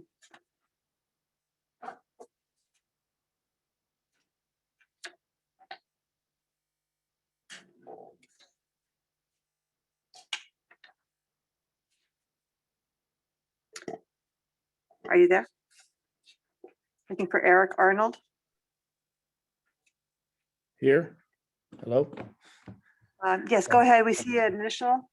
Do you have your video on? There we go. How about now? Perfect. Thank you. Go ahead. Okay. Thank you for having me. See, I have been the treasurer for the Boys Soccer Booster Club for the last 2 years.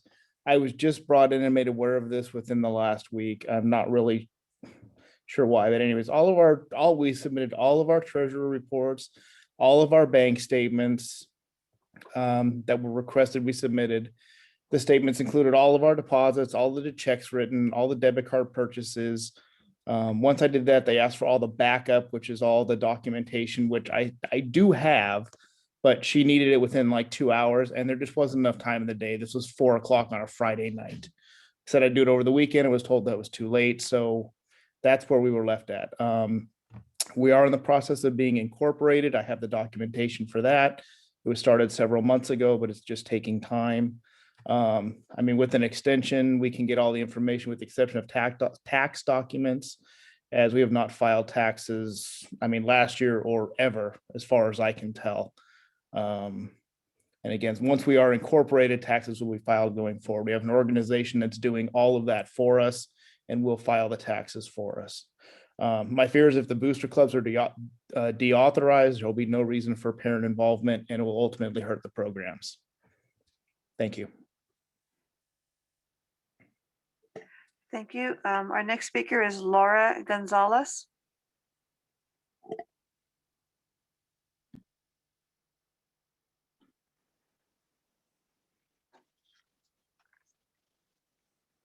Good evening. Yes, go ahead. Thank you. Yeah, good evening, everyone. Thank you for listening to me. My name is Laura Gonzalez, and I'm the president of the Fullerton Boys Soccer Booster Club. I have been involved in the soccer program for 10 years. 5 years, I've been the president of Fullerton Boys Soccer. I have 3 sons at Fullerton High School. One currently is a senior and playing the Freeway League Championship Fullerton team, which we're really proud of them. One attendant is playing soccer at Vanguard University. My other one is working on his master's in sports management, and he plays soccer at Hope University and works as a partnership director for the Ontario Fury indoor soccer team. When Ms. Rubio, the principal first joined the Fullerton Junior High, she called me out for a meeting in her office, and she wanted to discuss parent involvement in the school. That was one of my personal objectives too.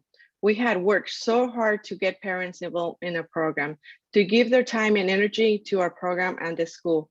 Now we find out that because of some miscommunication on emails on items that were needed for a booster club will be disbanded, which makes me really sad.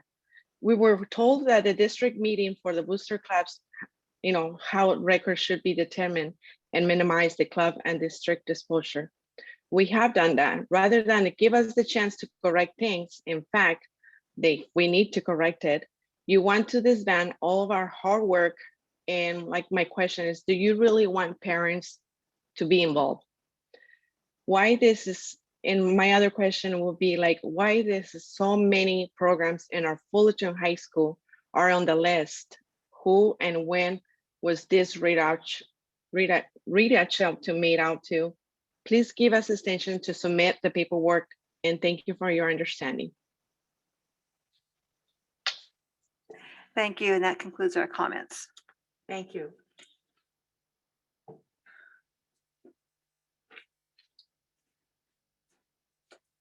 any comment?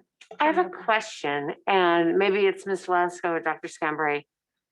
If a booster club is deactivated, can they later be reactivated? If they meet all the compliance measures? Ms. Velasco is still here. I'm sorry, I was too short to see if you're here. They could run it through ASB. Right, is that the option then? Yes, so the clubs that are being deactivated, all of the activity will run through the ASB clubs for next year. The parents can still be very involved with the program. They can do fundraising. That money will go into a specific account just for that activity. And then they continue making expenditures against that if they want to pay for banquets or whatever it is that they want to do. What we can do would be next year, they could try to requalify for the following year, which would make them, if they are approved in that process, active again in 22-23. So functionally, what would be the major difference between being a booster club and having everything run through ASB? Using the ASB accounts, that actually gets run through the student population at the school versus it being totally done externally by the parents on the outside. So the students would talk about it and decide. Right, and the ASB would vote on the expenditures, right, yes. which I don't want to say is rubber stamp, but it's, if the paperwork's in order, it tends to be pro forma, right? It's just. Yes. Yeah. Okay. And we can get things done very quickly moving forward. So it's not going to be held up where it takes very long to do what the students want to do in their program. I just want to. I'm gonna, Go ahead. do you want to comment, Jenna? Because you. I want to comment. Oh, I don't know. I thought Jenna had some more information about ASB. That's all. Oh, no, I just definitely familiar with the process through ASB. It does move pretty quickly. One of the differences could be, I know we aren't like allowed to directly fundraise through those accounts for anything that's going towards things outside the district. I'm not sure if that would be a difference that would come into play that would affect these clubs and things like that, but I think that's one difference. And most booster My comment clubs- is, how did this get triggered? Because boosters have been around for a long time. And I just don't understand how this got triggered and why we have to go through the ASB. Why can't we get them up to par so that the parents can participate? Because that's been a big deal in our community. They go to the games, they help out with all the food, they, contribute. So I want to know how this all started. Did you? I hear from Joan. Go Yeah, ahead, Joan. Joan gave us a memo within the week that explained the whole situation. I didn't see it. Sorry. Can you explain? So what we wanted to go back to is over the past few years, there's been issues that have come up from various schools regarding our booster clubs. The district has a fiduciary duty when we're having a school connected organization like a booster club to make sure that everything is on the up and up. And so we wanted to audit, and this was the first year of actually doing the audit for the booster clubs. They went to a presentation last August, September, and it was discussed, what are all the appropriate things that the booster clubs need to do.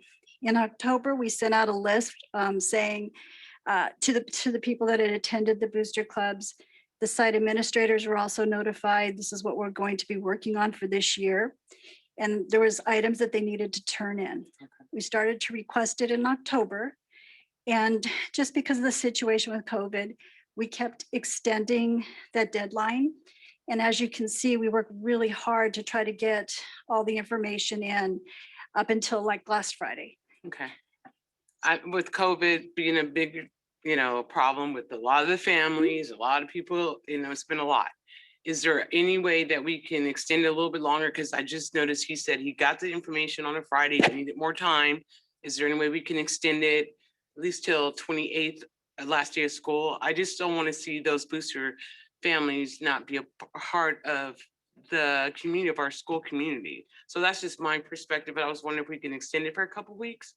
I don't know. I mean, like I said, it's been a crazy year, and I know you've sent out information, but at this point, I just heard him say, I didn't get the stuff in a timely manner. And she said, can she get a chance? Now, this is all new. This is the first year it's happened.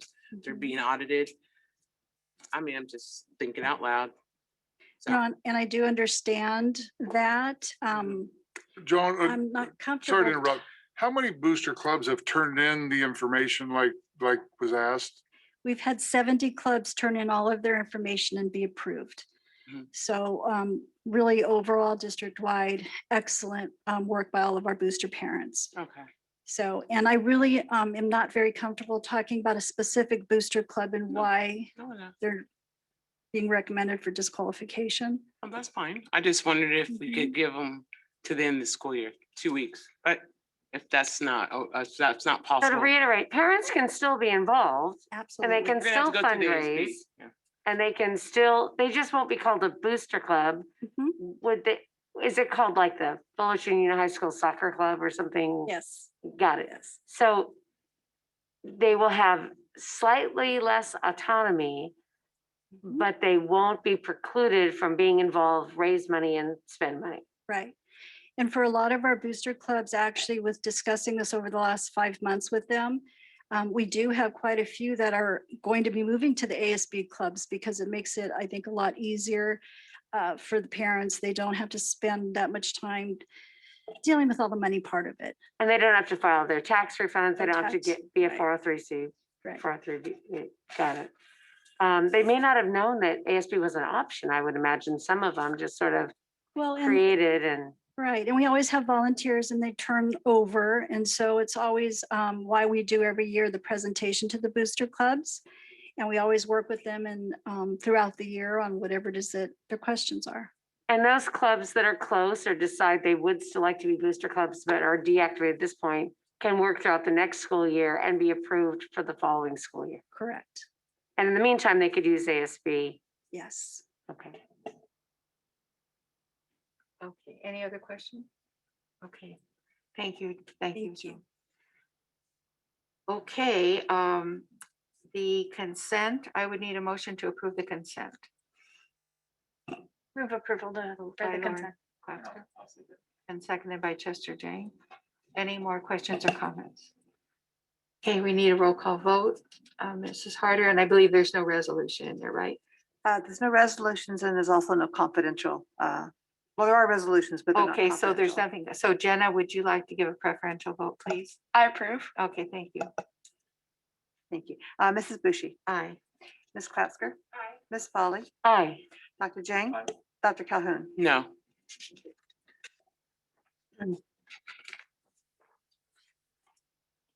Okay, I see nothing. We're now at board member superintendent comments. Any board members have any more comments? Joanne? Happy end of the school year. School year, we're probably all glad to see go in the history books, so to speak. And thank you to you, your faculty, staff, and the district administration for getting us over the finish line, and to the teachers and classified staff. Yeah, I don't know how we did it, but we did it. So thank you. Okay, any other comments? Okay, Dr. Scambray. Okay. All right, with that, the meeting is adjourned. Thank you very much for being here.